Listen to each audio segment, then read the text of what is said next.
गए आगे के समय में, समय आशीष दे। Thank you dear pastor, thank you reverend टेनिस बाबू। हम लोग मिलकर मुरादाबाद सेक्शन के लिए निरंतर प्रार्थना करते रहेंगे। आइए मिलकर हम आज के सुबह हम लोग मिलकर आराधना में जा रहे हैं। हमारा समय आगे बीत गया। हमारे बीच में ब्रदर विक्टर और उनकी बहन NLF-AG चर्च से हैं। हम लोग मिलकर एक साथ प्रभु की उपस्थिति में आराधना कर रहे हैं। मैं आपसे विनती करता हूं अपने वीडियोस को जरूर खोलें। हम लोग मिलकर आराधना करने जा रहे हैं। Over to you Victor, this is your time, you can take. परमेश्वर का धन्यवाद हो कि परमेश्वर ने हमें आज की सुबह दिखाया है। आइए कुछ देर हम लोग मिलकर अपने जीवते परमेश्वर की आराधना करेंगे। ओ सारी सृष्टि पर तेरा अधिकार, तू राजाधिराज है प्रभु,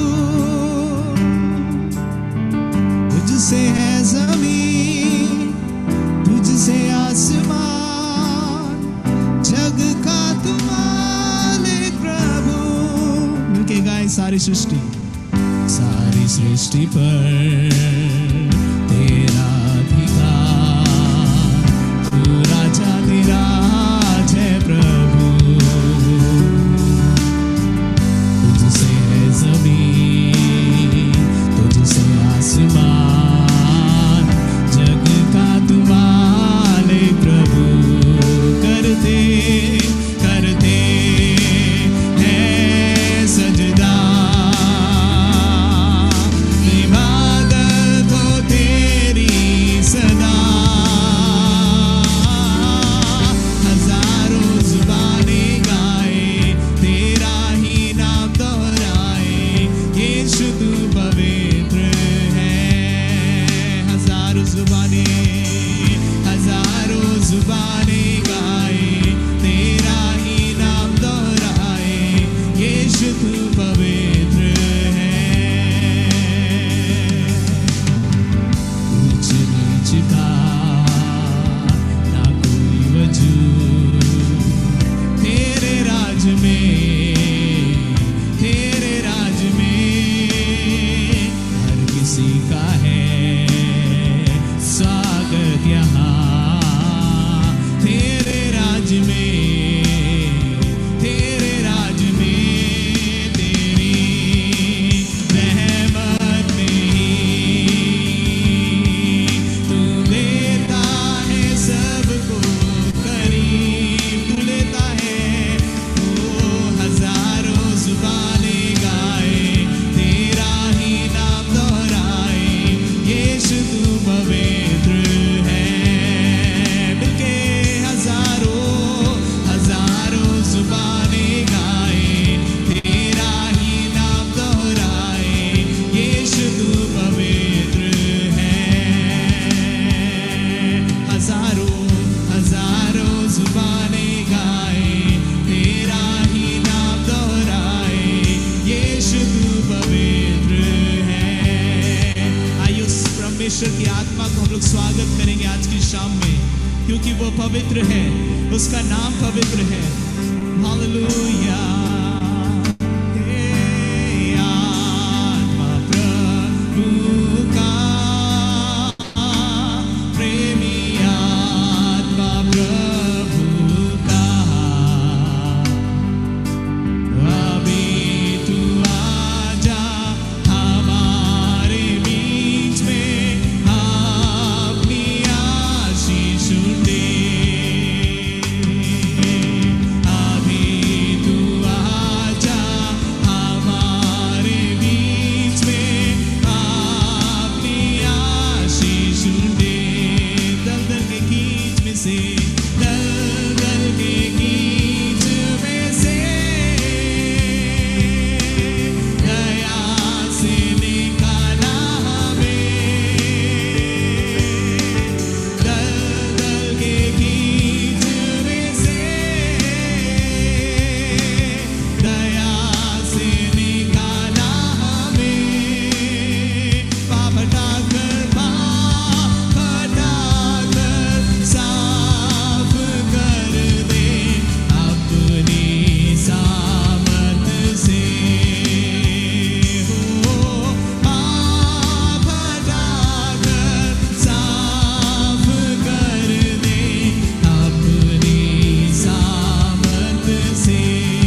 कंधे के साथ इस गीत को गाएं।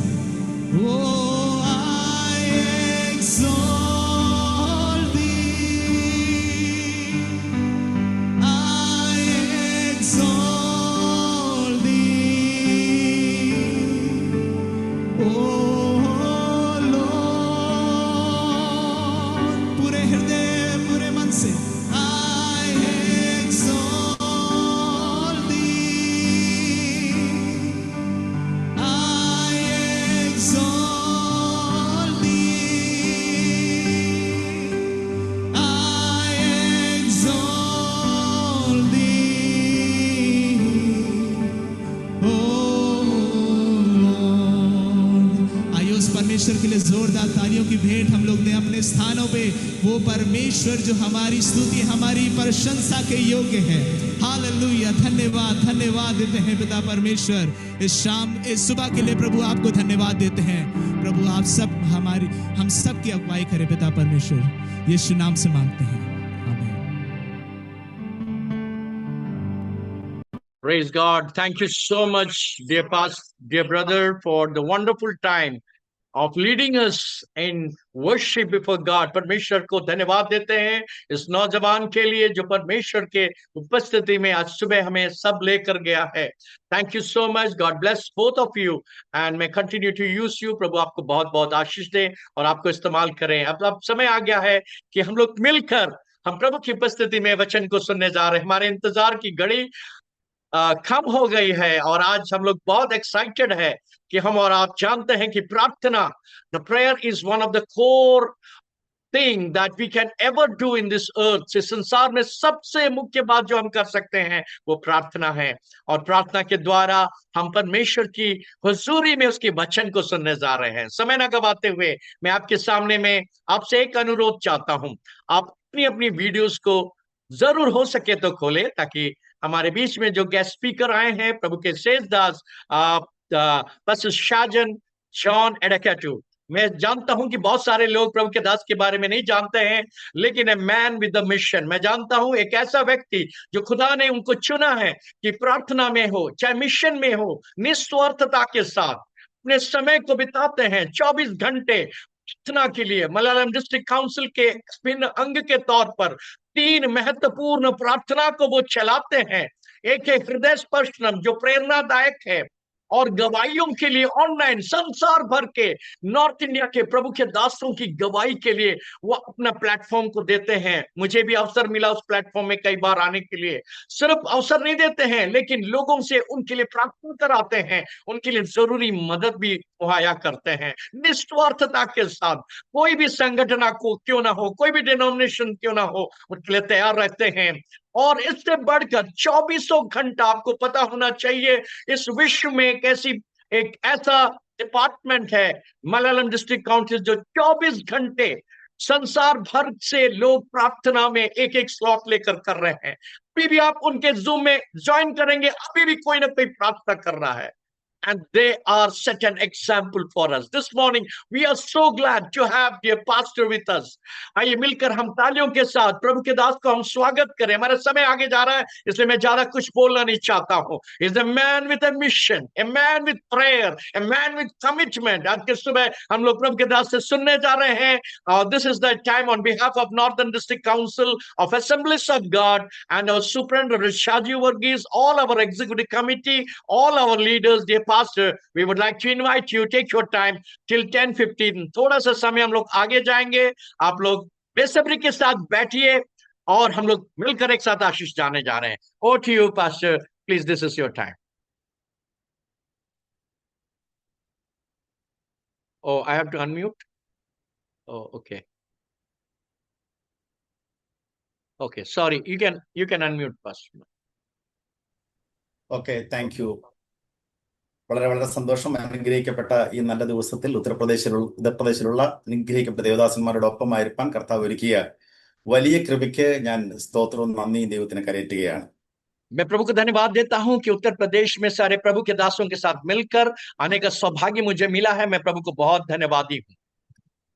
ഇന്ന് മീറ്റിംഗിന് നേതൃത്വം കൊടുക്കുന്ന NDC പ്രയർ ഡിപ്പാർട്ട്മെന്റിന്റെ ഡയറക്ടർ കൂടിയായിരിക്കുന്ന പാസ്റ്റർ ഷിബു എബ്രഹാം, അതേപോലെ പ്രാർത്ഥനയ്ക്ക് നേതൃത്വം കൊടുത്ത പാസ്റ്റർ NS ബാബു, വർഷിപ്പ് നേതൃത്വം നൽകിയ പ്രിയപ്പെട്ട വിക്ടർ ആൻഡ് ടീം, മറ്റെല്ലാ പ്രിയപ്പെട്ടവരും വിശേഷം ഞാൻ ഈ സമയത്ത് വന്ദനം ചെയ്യുന്നു. और खास से प्रेयर डिपार्टमेंट को संचालन करने वाले प्रभु के दास रेवरेंड शिबू अब्राहम, आज प्रेयर को लीड करने वाले सेजदार पास्टर NS बाबू, और खूबसूरत आराधना में हमें ले जाने वाले ब्रदर विक्टर और टीम के लिए प्रभु को धन्यवाद देना चाहता हूँ. NDC സൂപ്രണ്ടായിട്ട് പ്രവർത്തിക്കുന്ന പാസ്റ്റർ ഷാജി വർഗീസുമായിട്ട് പലപ്പോഴും സംസാരിക്കാൻ കഴിഞ്ഞിട്ടുണ്ടെങ്കിലും ഇത്തരത്തിലൊരു മീറ്റിംഗിൽ ഉത്തർപ്രദേശിൽ സംബന്ധിക്കാൻ കഴിയുന്നതിൽ അത്യധികമായിട്ടുള്ള സന്തോഷവും വലിയ ആനന്ദവും എനിക്കുണ്ട്. और उत्तर प्रदेश के सुप्रिंटेंडेंट शाजी वर्गीस के साथ कई बार मैंने वार्तालाप किया है, लेकिन एक साथ मिलकर उनके डिस्ट्रिक्ट में आने का सौभाग्य मुझे मिला है, इसलिए मैं बहुत आनंदित हूँ. എന്റെ വളരെ സ്നേഹിതരായിട്ടുള്ള നിരവധി ആളുകൾ ഇതിനകത്ത് പങ്കെടുക്കുന്നുണ്ട്. പേര് പറയാൻ പോയാൽ സമയം ഒരുപാട് പോകും എന്നുള്ളതുകൊണ്ട് എല്ലാ പ്രിയപ്പെട്ടവരെയും, വിശേഷാൽ രാജസ്ഥാനിൽ നിന്ന്, കേരളത്തിൽ നിന്ന്, അതുപോലെ ഡൽഹിയിൽ നിന്നും ഒക്കെ ജോയിൻ ചെയ്തിട്ടുള്ള പലരെയും ഞാൻ കാണുന്നുണ്ട്. എല്ലാവരെയും ഞാൻ പേരെടുത്ത് പറഞ്ഞ് വന്ദനം ചെയ്യുന്നതായി കണക്കാക്കി ഞാൻ നിങ്ങളെല്ലാവരെയും സ്വാഗതവും വന്ദനവും അറിയിക്കുകയാണ്. मैं जानता हूँ इस प्लेटफॉर्म में बहुत सारे श्रेष्ठदास जो मेरे मित्र हैं और उत्तर भारत और संसार भर से लोग यहाँ एकत्रित हैं. मैं सबका नाम नहीं ले पा रहा हूँ, मुझे क्षमा कीजिए. सबको प्रभु यीशु मसीह के नाम से मेरा प्रेम भरा सलाम. നിങ്ങളിലെ ഏറെ പേരെയും കുറെ നാളുകൾക്ക് മുമ്പൊക്കെ അറിയാമായിരുന്നെങ്കിലും ഒരുപാട് പേര് അടുത്ത ബന്ധുക്കളായി മാറിയത് ഈ കഴിഞ്ഞ 976 ദിവസങ്ങൾക്കിടയിലാണ്. और हम जानते हैं कि हम सब जो बहुत सारे लोग दुनिया भर से थे, लेकिन हम सब एक परिवार जो बने हैं, इन जो हजारों दिन में जो हमारी प्रार्थना के बदौलत हम सब मिलकर एक परिवार बन चुके हैं. ഏകദേശം 33-34 വർഷമായിട്ട് UP യിൽ പ്രവർത്തിക്കുന്ന NS ബാബു പാസ്റ്റർ, ഇപ്പോൾ മീറ്റിംഗ് ലീഡ് ചെയ്യുന്ന Shibu Abraham pastor, Celine sister, ഇവരെ ആരെയും എനിക്ക് നേരത്തെ അറിയത്തേ ഇല്ലായിരുന്നു. करीब 34 साल से उत्तर भारत में खिदमत करने वाले रेवरेंड NS बाबू, पास्टर शिबू, हम सबको प्रभु के दास पहले नहीं जानते थे. ഇവരെ ഇപ്പോൾ അറിയുന്നു എന്നതിനപ്പുറത്ത് ഇവർ ഓരോരുത്തരും എന്റെ സഹോദരങ്ങളായി മാറി എന്നുള്ളതാണ് ഏറ്റവും വലിയ പ്രത്യേകത. मेरे लिए सबसे सौभाग्य की बात है, मैं उनको सिर्फ नहीं जानता हूं, लेकिन वो मेरे प्रिय भाई बहन बोलकर मेरे अपने बन चुके हैं. ये सबसे बड़ी बात है. അത്ര ഇഴയെടുപ്പമുള്ള ഒരു ആത്മബന്ധം ഉണ്ടാക്കിയെടുക്കുവാൻ പാസ്റ്റർ നേരത്തെ സൂചിപ്പിച്ച നിലയ്ക്കാത്ത പ്രാർത്ഥനയ്ക്ക് കഴിഞ്ഞു എന്നുള്ളതാണ് സത്യം. और इतनी प्यार और मोहब्बत की गहराइयों को लाने के लिए निलकाट प्रार्थना बोल के जो प्रार्थना है, गवाही की प्रार्थना है, उसके फलस्वरूप ये हो पाया. ഞങ്ങൾ ഇടയ്ക്കിടയ്ക്ക് പറയാറുണ്ട്, ദൈവത്തിന്റെ ഹൃദയത്തിൽ ഇരുന്ന പ്രോജക്റ്റുകൾ ഏറ്റെടുത്ത് നടപ്പിലാക്കാൻ കഴിയുന്നത് ഒരു വലിയ ഭാഗ്യമാണ്. और मैं हर बार कहता हूं कि इस बातों को, प्रार्थना को संचालन करना और परमेश्वर की इच्छा को पूरा करना एक बड़ी चुनौती वाली बात है. ചിലപ്പോൾ അതിന്റെ തുടക്കം എന്നൊക്കെ പറയുന്നത് അല്പം ക്ലേശകരമായിരിക്കാം. എങ്കിൽ പോലും അത്തരം പ്രോജക്റ്റുകൾ ഏറ്റെടുത്ത് തുടങ്ങാനായിട്ട് ശ്രമിച്ചു കഴിഞ്ഞാൽ അതുണ്ടാക്കുന്ന സാധ്യതകളും അതിന്റെ പ്രതിഫലനങ്ങളും അതിന്റെ ഔട്ട്കമുകളും എത്രയെത്രയോ വലുതാണ് എന്നീ ദിവസങ്ങളിൽ നമ്മൾ അനുഭവിച്ചുകൊണ്ടിരിക്കുകയാണ്. और कई बार इस तरह की जो प्रोजेक्ट है, जो निलकाट प्रार्थना है या 24 घंटा प्रार्थना जो प्रभु के दास करते हैं, इस प्रोजेक्ट को लेकर चलाना कितनी चुनौतीपूर्ण बात है. लेकिन आज इन दिनों में मुझे एहसास है उस मेहनत कभी व्यर्थ नहीं जाता है और कितनी सफलतापूर्वक परमेश्वर के लोगों के लिए यह आशीष का कारण ठहरा है. നിലയ്ക്കാത്ത പ്രാർത്ഥനയുടെ ചെയർമാനായി പ്രവർത്തിക്കുന്ന പാസ്റ്റർ ജോമോൻ കുരുവിള ഈ പ്ലാറ്റ്ഫോമിൽ നേരത്തെ വന്ന് സംസാരിച്ചിട്ടുണ്ട് എന്നുള്ളത് കൊണ്ട് വളരെ വിശദമായിട്ട് ആ കാര്യങ്ങൾ ഒന്നും പറയാൻ ആഗ്രഹിക്കുന്നില്ല. നമ്മൾക്ക് എല്ലാവർക്കും തമ്മിൽ, പ്രത്യേകിച്ചും ഭാരതത്തെ ചേർത്ത് പിടിച്ച് പ്രാർത്ഥിക്കുക, ഭാരതത്തിനു വേണ്ടി ഇടിവിൽ നിൽക്കുന്ന ഒരു പ്രാർത്ഥനാ സൈന്യത്തെ ഉണ്ടാക്കിയെടുക്കുക തുടങ്ങിയ ദൈവിക നിയോഗത്തോടെ മലയാളത്തിൽ നിന്നും ആരംഭിച്ചിട്ടുള്ള ഒരു അനുഗ്രഹിക്കപ്പെട്ട ഇനിഷ്യേറ്റീവാണ് നിലയ്ക്കാത്ത പ്രാർത്ഥന. 24 घंटा साथ या निलकाटा प्रार्थना जो 24 घंटे प्रार्थना हो रही है, MDC के जो डायरेक्टर है रेवरेंड जॉमन कुरवाला हमारे बीच में आ चुके हैं.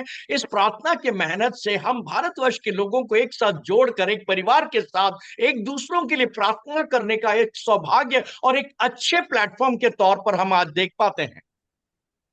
നിങ്ങൾ ഓരോരുത്തരും ഉത്തർപ്രദേശിന് വെളിയിലെ ഏതൊക്കെ സ്ഥലങ്ങൾക്ക് വേണ്ടി, ഏതൊക്കെ രാജ്യങ്ങൾക്ക് വേണ്ടി, ഏതൊക്കെ ജില്ലയ്ക്ക് വേണ്ടി പ്രാർത്ഥിക്കുന്നു എന്ന് എനിക്കറിയത്തില്ല. मैं नहीं जानता हूं कि आप लोग उत्तर प्रदेश में कौन कौन से जिले के लिए प्रार्थना करते हैं, किन किन राज्यों के लिए प्रार्थना करते हैं. എന്നാൽ കേരളത്തിൽ നിന്നുമുള്ള ആയിരക്കണക്കിന് ആളുകൾ അവർ കേരളത്തിന് പ്രാർത്ഥിക്കുന്നതിനേക്കാൾ അധികമായിട്ട് ഉത്തര ഭാരതത്തിന്റെ സംസ്ഥാനങ്ങൾക്ക് വേണ്ടി, ജില്ലയ്ക്ക് വേണ്ടി, പഞ്ചായത്തുകൾക്ക് വേണ്ടി പ്രാർത്ഥിക്കുന്നുണ്ട് എന്നതൊരു വലിയ യാഥാർത്ഥ്യമാണ്. लेकिन एक और सच्चाई की बात यह है कि आप लोग कितना आप उत्तर प्रदेश के लिए प्रार्थना करते हैं मैं नहीं जानता, लेकिन संसार भर से लोग उत्तर प्रदेश के हर एक जिला, हर एक तहसील के लिए निरंतर प्रार्थना करते हुए आ रहे हैं। നിങ്ങൾ വിശ്വസിച്ചാലും ഇല്ലെങ്കിലും ഞാൻ വിശ്വസിക്കുന്ന ഒരു കാര്യം, ഉത്തർപ്രദേശിൽ ഈ വല്ലാത്ത കാലത്തും നിങ്ങൾ നിലനിന്ന് പോകുന്നതിന്റെ പിന്നിൽ ഒരുപാട് ഉത്തർപ്രദേശിന് വെളിയിലുള്ള ആളുകൾ കൂടി പ്രാർത്ഥിച്ച് നിങ്ങൾക്കൊരു പ്രാർത്ഥനയുടെ വലിയ കുട പിടിച്ച് ഒരു വലിയ മതിൽ കെട്ടി നിങ്ങളെ സൂക്ഷിച്ചതുകൊണ്ടാണ് എന്ന് വിശ്വസിക്കാൻ എനിക്ക് ഏറെ ഇഷ്ടമാണ്. मैं इस बात को विश्वास करता हूं, आज उत्तर प्रदेश में जो आप सेवा करते हैं इसका कारण मुख्य रूप से यूपी से बाहर से जितने भी लोग आपके लिए प्रार्थना करते हैं, एक प्रार्थना की दीवार बना के आपकी सुरक्षा के लिए प्रार्थना करते हैं, इसके फलस्वरूप आज आप यूपी में, उत्तर भारत में खड़े हैं। 976 ദിവസം മുമ്പ് പ്രാർത്ഥിക്കാനായിട്ട് അത് തുടങ്ങിയതാണെങ്കിലും ഇന്ന് അത് കരയാനുള്ള ഒരു പ്ലാറ്റ്ഫോമായി, കരയാൻ ആഗ്രഹിക്കുന്ന 10,000-കണക്കിന് ആളുകൾക്ക് ആവേശം കൊടുക്കുന്ന ഒരു ഇടമായിട്ട് അത് മാറിയിട്ടുണ്ട്. करीब 1026 दिन से प्रभु के दास की 24 घंटे की प्रार्थना चल रही है, लेकिन आज बड़ी सौभाग्य के साथ मैं आपसे कहना चाहता हूं, अब एक रोने वाला एक प्लेटफॉर्म को हर एक जिला में, भारत के हर कोने में पहुंचाने के लिए प्रभु ने हमें सहायता कर रहे हैं। ഇന്ന് വളരെ ചുരുങ്ങിയ സമയത്തേക്കുള്ള നമ്മുടെ ചിന്തയ്ക്ക് വേണ്ടി പ്രാർത്ഥനയ്ക്കും അപ്പുറം കരച്ചിലിനുള്ള പ്രാധാന്യത്തെക്കുറിച്ചാണ് ദൈവം എനിക്ക് നിയോഗം നൽകിയിട്ടുള്ളത്. और आज के सुबह इस प्रार्थना के लिए प्रभु के वचन के द्वारा मैं आपके सम्मुख में रोने वाली प्रार्थना या रोकर टूटे दिल से प्रार्थना करने के विषय में आपसे बात करना चाहूंगा। മിഷൻ പ്രവർത്തനത്തിൽ എപ്പോഴും നമ്മൾ ഏറ്റവും അധികം കേൾക്കുന്ന ബൈബിൾ കഥാപാത്രങ്ങളിൽ ഒന്നാണ് നെഹമ്യാവ്. और बाइबल में हम जब भी सुनते हैं नेहमिया के बारे में, हम मिशन में की बारे में जब भी चर्चा होती है, नेहमिया के बारे में हम बार बार हम सुनते हैं। മിഷൻ പ്രവർത്തനത്തിന് മാത്രമല്ല, സെക്യുലർ വേൾഡിലൊക്കെ ഈ ലീഡർഷിപ്പിനെ കുറിച്ച് പഠിപ്പിക്കാനും ബൈബിളിൽ നിന്ന് എടുക്കുന്ന ഏറ്റവും പ്രധാനപ്പെട്ട കഥാപാത്രമായിട്ട് നെഹമ്യാവിനെ കുറിച്ച് ഞാൻ മനസ്സിലാക്കിയിട്ടുണ്ട്. सिर्फ बाइबल में नहीं, लेकिन लीडरशिप में, सेक्युलर वर्ल्ड या दुनिया में भी लोग बाइबल से नेहमिया के बारे में खास तौर से उदाहरण के तौर पर अगुवाईपन के लिए वो उदाहरण लेते हैं। നെഹമ്യാവിന്റെ പുസ്തകം 1-ാം അധ്യായം അതിന്റെ 4-ാം വാക്യം ഇങ്ങനെ തുടങ്ങുന്നു: ഈ വർത്തമാനം കേട്ടപ്പോൾ ഞാൻ ഇരുന്ന് കരഞ്ഞു. और नेहमिया के पुस्तक उसका पहला अध्याय उसका 4था वाक्य में इस प्रकार से वो कहता है कि मैंने जब सुना तो मैं निरंतर प्रार्थना करता रहा। നെഹമ്യാവിന്റെ തുടർന്നുള്ള ഈ ചരിത്രം മാത്രമല്ല, ലോകത്ത് ഏതൊരു മിഷൻ സംഘടനകളുടെ, മിഷൻ ഇനിഷ്യേറ്റീവുകളുടെ ചരിത്രം നമ്മൾ നോക്കിയാലും കാണാൻ കഴിയുന്ന ഒരു യാഥാർത്ഥ്യം, ദൈവത്തിന്റെ ഹൃദയത്തെ സ്പർശിക്കുന്ന കണ്ണുനീരാണ് മിഷന്റെ ചരിത്രത്തെ, അതിന്റെ പ്രവർത്തനങ്ങളുടെ തുടക്കത്തെ പലപ്പോഴും മാറ്റിമറിച്ചിട്ടുള്ളത്. और कई बार हम जानते हैं नेहमिया के सिर्फ जीवन में नहीं, पूरे संसार भर के मिशन के इतिहास में अगर हम देखें, एक ऐसा रोना, एक ऐसा दर्द के साथ परमेश्वर के हृदय को छूने जैसा प्रार्थना, टूटे दिल से प्रार्थना मिशन के आरंभ और बढ़ोतरी का कारण हमेशा ठहरा है। അത്യന്തം പ്രതിസന്ധിയിലൂടെയും ഭയത്തിലൂടെയും വല്ലാത്ത ആശങ്കയിലൂടെയും കടന്നു പോകുന്ന പ്രിയപ്പെട്ട സഹോദരങ്ങളോടെ തുടക്കത്തിലെ സൂചിപ്പിക്കാനുള്ള പ്രധാനപ്പെട്ട ഒരു സൂചന എന്ന് പറയുന്നത്, ദൈവത്തിന്റെ ഹൃദയത്തെ സ്പർശിക്കുന്ന കണ്ണുനീര് നമുക്കുണ്ട് എന്നുണ്ടെങ്കിൽ അത് ചരിത്രത്തെ മാറ്റിമറിക്കുന്ന പ്രവർത്തനങ്ങളുടെ തുടക്കം കുറിക്കുന്ന നാളുകളായിട്ട് ഈ നാളുകൾ മാറും. मैं आप लोग से जो दुख और कठिनाई के साथ जो आज सेवा करते हैं, मैं आपसे कहना चाहता हूं, आपकी प्रार्थनाएं जो है टूटे दिल से खुदा के हृदय को अगर छूने वाली प्रार्थनाएं अगर आप करते हैं, तो आपके जीवन में इतिहास को बदलने वाली कुछ घटनाओं के द्वारा परमेश्वर आपको एक बढ़ोतरी देने जा रहा है या बढ़ोतरी देगा। എനിക്കറിയാം, ഞാൻ സംസാരിക്കുന്നത് എന്നേക്കാൾ സുവിശേഷ മേഖലയിൽ സജീവമായി നിൽക്കുന്ന, പ്രത്യേകിച്ച് പല സ്ഥലങ്ങളിൽ നിന്നും ഉത്തർപ്രദേശിന് വേണ്ടി നിയോഗം ലഭിച്ച് ഉത്തർപ്രദേശിൽ പാർത്ത് ദൈവത്തിന്റെ വേല ചെയ്യുന്ന അനുഗ്രഹിക്കപ്പെട്ട ദേവദാസന്മാരോടാണ് എന്ന തിരിച്ചറിവോടെ തന്നെയാണ് ഞാൻ സംസാരിക്കുന്നത്. मैं इस बात का एहसास करता हूं कि उत्तर भारत में बड़ी कठिन और परिश्रम के साथ करने वाले बड़ी आशीष सेवकों के बीच में मैं इन बातों को आज के सुबह कह रहा हूं। ഇവിടെ നമുക്കറിയാം, ഈ നെഹമ്യാവിന്റെ കരച്ചിലിന്റെ കാരണം എന്ന് പറയുന്നത് നമുക്കവിടെ മനസ്സിലാക്കാൻ കഴിയുന്ന ഒരു വർത്തമാനം കേട്ടപ്പോൾ താൻ ഇരുന്ന് കരഞ്ഞു എന്നുള്ളതാണ്. और हम देख सकते हैं नेहमिया के रोने के बारे में अगर हम ध्यान दें, वचन में लिखा है कि वर्तमान की जो परिस्थिति को देख के नेहमिया के अंदर आंसू आ गए या रोने लग गया। ഞാനിങ്ങനെ ചിന്തിക്കാറുണ്ട്, അവിടെ മുൾപ്പടർപ്പ് കത്തിയില്ല, പ്രത്യേകിച്ചൊരു ആള് വന്ന് ഒരു ദൂത് പ്രത്യേകം പറഞ്ഞില്ല, തലയിൽ കൈവച്ചൊരു നിയോഗം ഒന്നും പറഞ്ഞു കൊടുത്തില്ല. ഒരു വർത്തമാനം, രണ്ട് പേര് തമ്മിൽ സംസാരിക്കുന്ന സംസാരത്തിന്റെ വാർത്തകളുടെ ഇടയിൽ പോലും ദൈവത്തിന്റെ നിയോഗം ഒളിഞ്ഞു കിടപ്പുണ്ട് എന്നുള്ളതിന്റെ ഏറ്റവും മഹത്തായ ഒരു സൂചനയാണ് ഒരു വർത്തമാനം കേട്ടപ്പോൾ. ആ വർത്തമാനം കേട്ടപ്പോൾ ഞാൻ ഇരുന്ന് കരഞ്ഞു എന്ന് നെഹമ്യാവിന്റെ സാക്ഷ്യപ്പെടുത്തൽ. और नेहमिया के बारे में अगर हम देखें तो इस बात को एहसास हमें दिलाता है कि दो बातों या वर्तमान की परिस्थिति को सुनकर रोने की जो आदत है, वहां कोई बड़ा आश्चर्य काम नहीं हुआ, वहां झाड़ियों के बीच में खुदा नहीं आया, वहां कोई भविष्यवाणी नहीं आई, वहां किसी ने किसी के ऊपर हाथ रख के प्रार्थना नहीं की, लेकिन दो लोग मिलकर एक साथ वर्तमान की परिस्थिति को ध्यान रख के रोने वाला एक अनुभव को हम वहां देख सकते हैं। പക്ഷേ നമ്മൾ ചിലപ്പോൾ കാണുന്ന വായിക്കുന്ന വാർത്തയിൽ നിന്നോ നമ്മൾ ഒരുപക്ഷെ സെർച്ച് ചെയ്തു പോകുന്ന ഓൺലൈൻ പ്ലാറ്റ്ഫോമുകളിലൂടെയോ നമ്മൾ സംസാരിച്ചുകൊണ്ടിരിക്കുമ്പോഴോ നമ്മുടെ മനസ്സിനകത്തേക്ക് വല്ലാത്ത ഒരു നൊമ്പരമായി എന്തെങ്കിലും കടന്നു വരുന്നുണ്ട് എന്നുണ്ടെങ്കിൽ അവിടെ നിന്ന് നാം ഒന്ന് ചിന്തിക്കാനും അടുത്ത നടപടിയിലേക്ക് പോകാനും അനിവാര്യതയുണ്ട് എന്ന് ഈ സമയത്ത് ഓർപ്പിക്കട്ടെ. मेरे प्रियो, जब भी आप ऑनलाइन प्लेटफॉर्म में आते हैं, वचन को सुनते हैं, परमेश्वर की वचन को सुनते हैं, अगर आपके दिल में खुदा ने कभी भी बात किया या दर्द लिया है तो आप वहीं खड़े हो जाए और उस वर्तमान की परिस्थिति में रोकर परमेश्वर के साथ अपने संबंध को बनाएं और प्रार्थना करते रहें। ഞാൻ 2016 മുതൽ കുറച്ച് നാള് ജാർഖണ്ഡ് എന്ന് പറഞ്ഞ സംസ്ഥാനത്ത് താമസിക്കാനിടയായി. प्रभु के दास 2016 में झारखंड में एक जगह है, वहां पे वो सेवा करने के लिए गए थे। അവിടെ ഒരു ഗോത്ര വിഭാഗക്കാരുടെ ഇടയിലാണ് ഞാൻ പാർത്തതും അവരുമായിട്ടായിരുന്നു എന്റെ കൂടുതൽ സമ്പർക്കവും. और वहां पे एक विशेष जाति के लोगों के बीच में सेवा करने का अवसर प्रभु के दास को परमेश्वर ने दिया।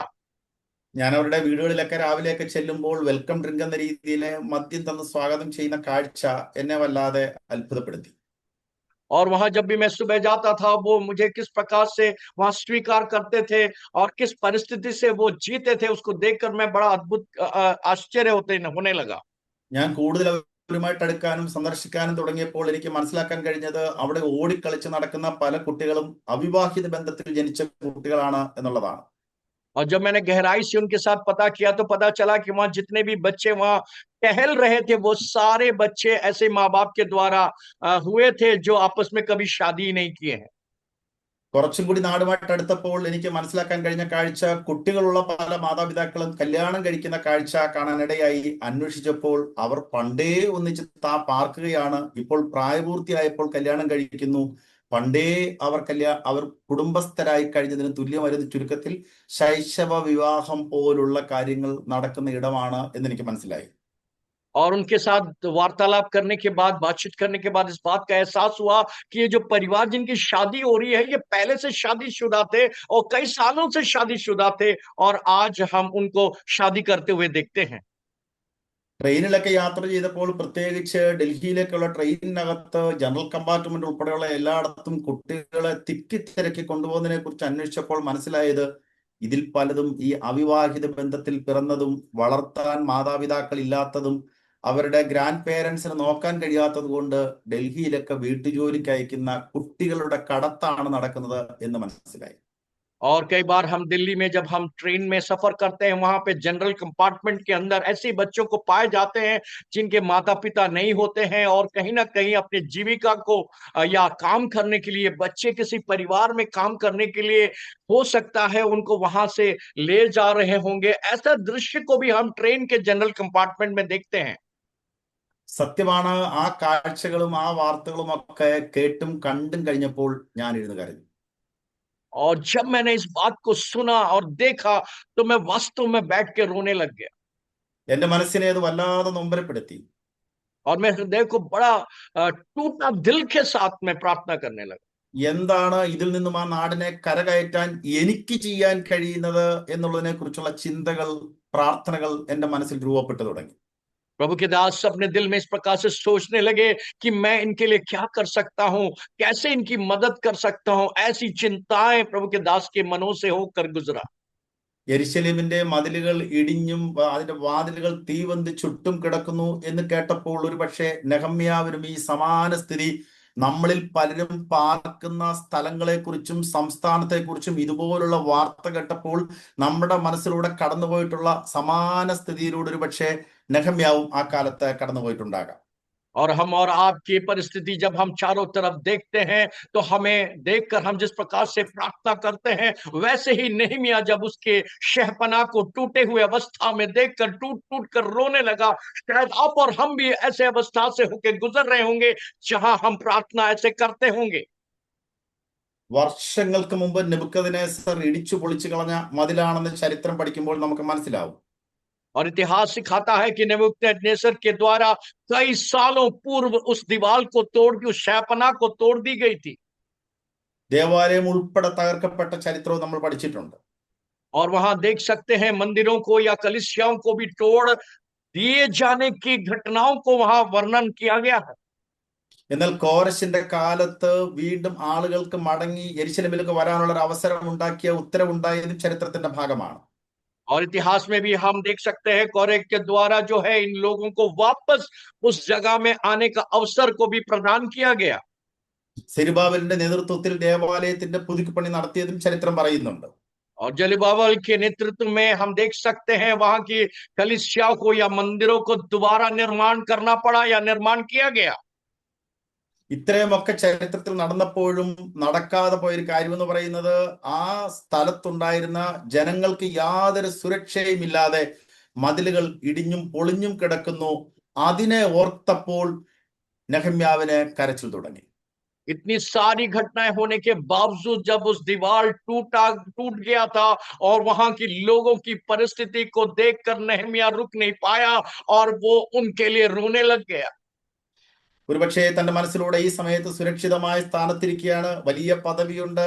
അങ്ങനെയൊക്കെ ഇരിക്കുമ്പോഴും തന്റെ സഹോദരങ്ങൾ സുരക്ഷയില്ലാതിരിക്കുന്നത് ഓർത്തപ്പോൾ നെഹമ്യാവിന്റെ ചങ്ക് പിടഞ്ഞുപോയി. नेहमिया हो सकता है अपनी सुरक्षित अवस्था में जी रहा होगा, लेकिन लोगों की असुरक्षा को देखकर, उनके दर्द को लेकर नेहमिया के दिल में टूटे हृदय के साथ वो उनके लिए रोने लगा। തന്റെ സഹോദരങ്ങളായിട്ടുള്ള വ്യാപാരികളുടെയോ കർഷകരുടെയോ ഒക്കെ സാമ്പത്തിക ഞെരുക്കത്തെ കുറിച്ച് ഓർത്തപ്പോൾ നെഹമ്യാവിന് കരച്ചിൽ വന്നു. और वहां पे ये खेती किसान करने वाले, व्यवसाय करने वाले लोगों के जीवन की दुख और दर्द को देखकर नेहमिया रोने लगा। തനിക്ക് ചുറ്റുപാടും ഈ സ്ഥലത്തിന് ചുറ്റുപാടുമുള്ള ആളുകൾ യെരുശലേമിനെ അപഹസിക്കുകയും പരിഹസിക്കുകയും ചെയ്യുന്നത് ഓർത്തപ്പോഴും നെഹമ്യാവിന് വല്ലാത്ത വേദനയുണ്ടായി. और नेहमिया के अंदर बहुत दर्द हुआ कि लोग इस जगह के लोगों के विरुद्ध में बुरा भला कह रहे हैं। इस बात को सुनकर नेहमिया रोने लगा।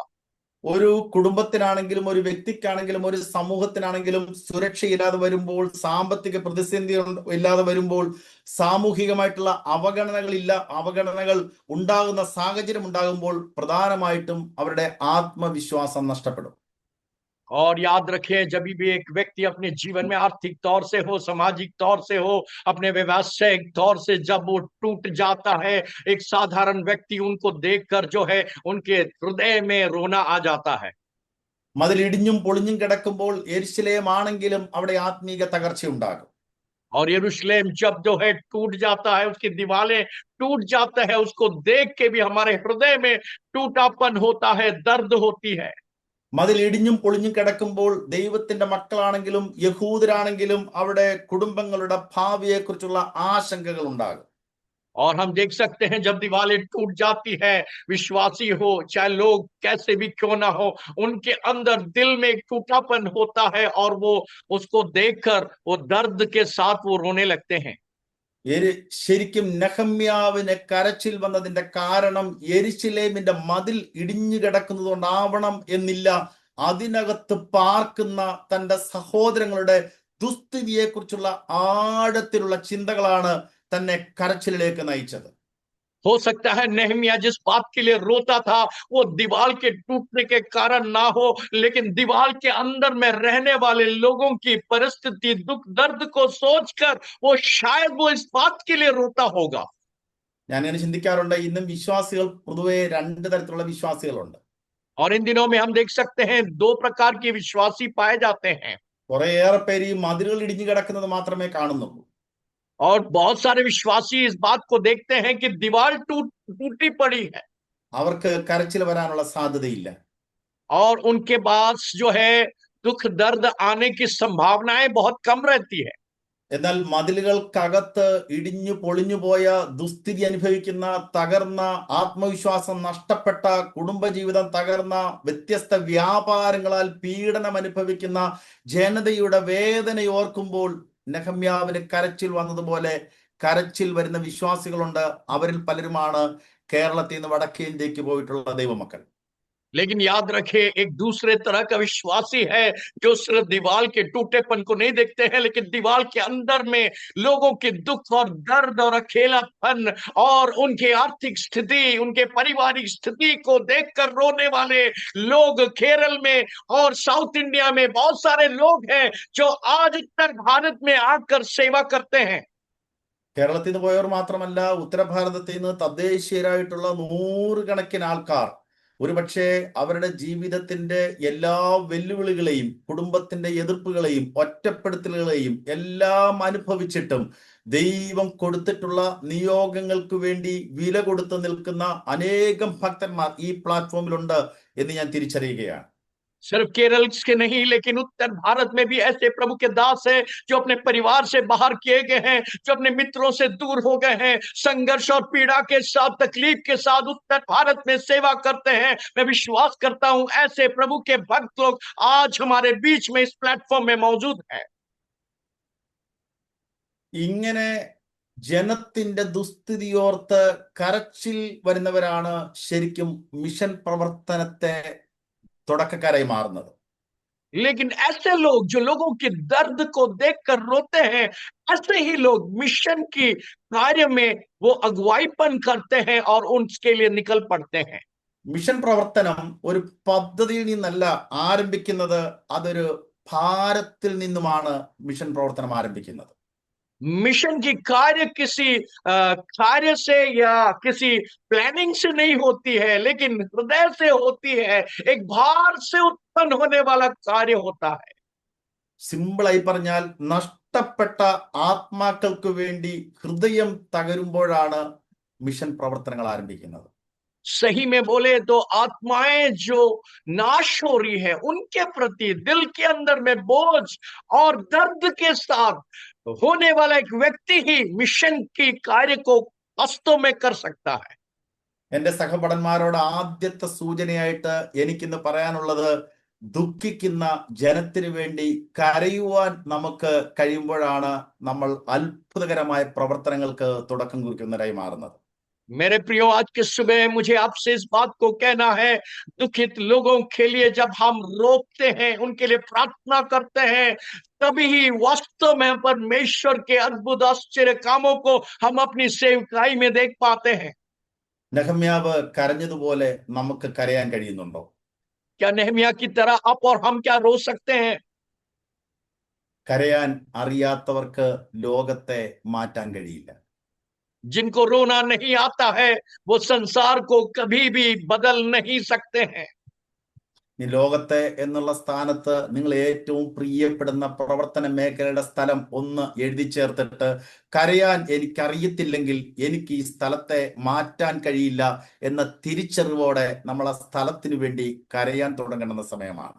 अगर दुनिया की बातें ना हो, लेकिन आप व्यक्तिगत तौर से जहां सेवा करते हैं, उस क्षेत्र के लिए आप कहें मैं उनको बदल नहीं सकता हूं, और मिलकर प्रभु के सामने में अगर गिड़गिड़ के उनके लिए रोते हैं, तभी परमेश्वर अद्भुत कार्य अपने प्रांत में, अपनी सेवकाई के क्षेत्र में खुदा करेगा. നെഹമ്യാവിൽ നമ്മൾ ഇന്ന് പഠിക്കുന്ന ഒന്നാമത്തെ പാഠം ദുഃഖിക്കുന്ന ജനത്തിന് വേണ്ടി കരയുക എന്നുള്ളതാണ്. और नेहमिया के जीवन से हम एक पहली चीज सीख सकते हैं, दुखित लोगों के लिए रोने का एक दिल उत्पन्न होना. രണ്ടാമത് നമ്മൾ ഇന്ന് മനസ്സിലാക്കാൻ പോകുന്ന പാഠം എന്ന് പറയുന്നത്, ഒന്നാമത് പ്രാർത്ഥന, കരച്ചിലിന് ശേഷം ആദ്യം പ്രാർത്ഥന, പിന്നെ പ്രവർത്തനം എന്നുള്ളതാണ്. और दूसरी बात हम सीखने जा रहे हैं, पहला रोना, फिर दूसरा हम उस कार्य के लिए निकल पड़ना. നമുക്ക് ആ 1-ാം അധ്യായത്തിന്റെ ബാക്കി ചരിത്രമൊക്കെ അറിയാം. സമയത്തിന് പരിമിതി ഉള്ളതുകൊണ്ട് വളരെ വിശദമായി പോകാനായിട്ട് കഴിയത്തില്ല. നമുക്ക് നന്നായിട്ട് അവിടെ അറിയാം. അവിടെ കരച്ചിലിന് ശേഷം നെഹമ്യാവ് ദീർഘനാളുകൾ ഉപവസിച്ച് പ്രാർത്ഥിക്കുന്നതാണ് ആ അധ്യായം പൂർണ്ണമായും പരാമർശിക്കുന്നത്. और नेहमिया के पहले अध्याय में देख सकते हैं, रोने के बाद वो उपवास और प्रार्थना करता है। उसका पूरा वर्णन उस पहले अध्याय में हम देख सकते हैं। നെഹമ്യാവ് താൻ പെട്ടെന്ന് ചാടി ഇറങ്ങാതെ ദൈവസന്നിധിയിൽ തന്റെ സമയം ചെലവഴിച്ചു. नेहमिया तुरंत उठकर कार्य करने नहीं गया, लेकिन परमेश्वर की उपस्थिति में वो प्रार्थना करने लगा, उपवास करने लगा। വർത്തമാനം കേട്ടാൽ, ഏതെങ്കിലും സൂചന കിട്ടിയാൽ ചാടി ഇറങ്ങുന്നതിന് മുമ്പ് നമ്മൾ ചെയ്യേണ്ടുന്ന ഒരു കാര്യം അതിനുവേണ്ടി ഉപവസിച്ച് പ്രാർത്ഥിച്ച് ദൈവത്തിന്റെ ആലോചന സ്വീകരിക്കുക എന്നുള്ളതാണ്. किसी भी दुख दर्द को देखकर तुरंत वहां जाकर कार्य ना करते हुए पहला हमें और आपको परमेश्वर की उपस्थिति में बैठना है। उपवास के साथ खुदा की मर्जी को समझकर हम प्रार्थना के साथ परमेश्वर की इच्छा को जानकर ही हमने अपने कार्यों में जाना है। നമ്മുടെ ഭാഷയിൽ അതിനെ ഇങ്ങനെ വേണേൽ പറയാൻ പറ്റും, മുട്ടുകുത്തി ചെയ്യുന്ന പ്രവർത്തനം മാത്രമേ നിലനിൽക്കത്തുള്ളൂ.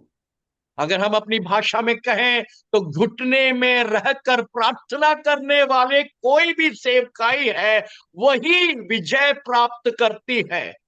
കാലമൊക്കെ ഈ മാറുന്നതിനനുസരിച്ച് മുട്ടുകുത്തലിന്റെ അളവുകളെല്ലാം കുറഞ്ഞിട്ടുണ്ട്. മറ്റ് ഫ്ലെയറുകളുടെയും ഫ്ലെക്സുകളുടെയും അളവുകളെല്ലാം കൂടിക്കൂടി വളരെ സജീവമായി പ്രവർത്തനം നടക്കുന്ന ഒരു സ്ഥലത്ത് നിന്നുകൊണ്ട് ആവർത്തിച്ച് നെഹമ്യാവ് ഓർപ്പിക്കുന്നത്, ഒരു സൂചന കിട്ടിയാൽ, ഒരു നിയോഗം കിട്ടിയാൽ, നമ്മുടെ വല്ലാത്ത കരച്ചിലിലേക്ക് നമ്മൾ പോയാൽ അടുത്തത് പ്രാർത്ഥന, മുഴങ്കാലിൽ നിന്ന് പ്രാർത്ഥിച്ചിട്ട് പോയെങ്കിൽ മാത്രമേ നിലനിൽക്കുന്ന ഒരു പ്രവർത്തനത്തിന്റെ തുടക്കക്കാരനും തുടക്കക്കാരിയുമാകുവാൻ നമ്മെ കൊണ്ട് ദൈവത്തിന് അങ്ങനെ ആക്കിയെടുക്കാൻ കഴിയത്തുള്ളൂ എന്ന് നാം അറിഞ്ഞിരിക്കണം. देख सकते हैं नेहमिया की तरह जो शुरुआत में जो है वो परमेश्वर के लिए ना सिर्फ वो रोता है, लेकिन घुटने में आता है। हमें और आपको इस उदाहरण को अपने जीवन में लेना है। अपनी सेवकाई के क्षेत्र में जब तक हम घुटनों में ना आए, प्रार्थना ना करें, तब तक हम परमेश्वर की उस इच्छा को अपने जीवन से कभी भी हासिल नहीं कर पाते हैं। മൂന്നാമത് നമ്മൾ മനസ്സിലാക്കാൻ പോകുന്നത്, പ്രശ്നം കാണുക മാത്രമല്ല, അതിന്റെ ഉത്തരവാദിത്വം ഏറ്റെടുക്കുന്ന നെഹമ്യാവിനെയാ നമ്മൾ കാണുന്നത്.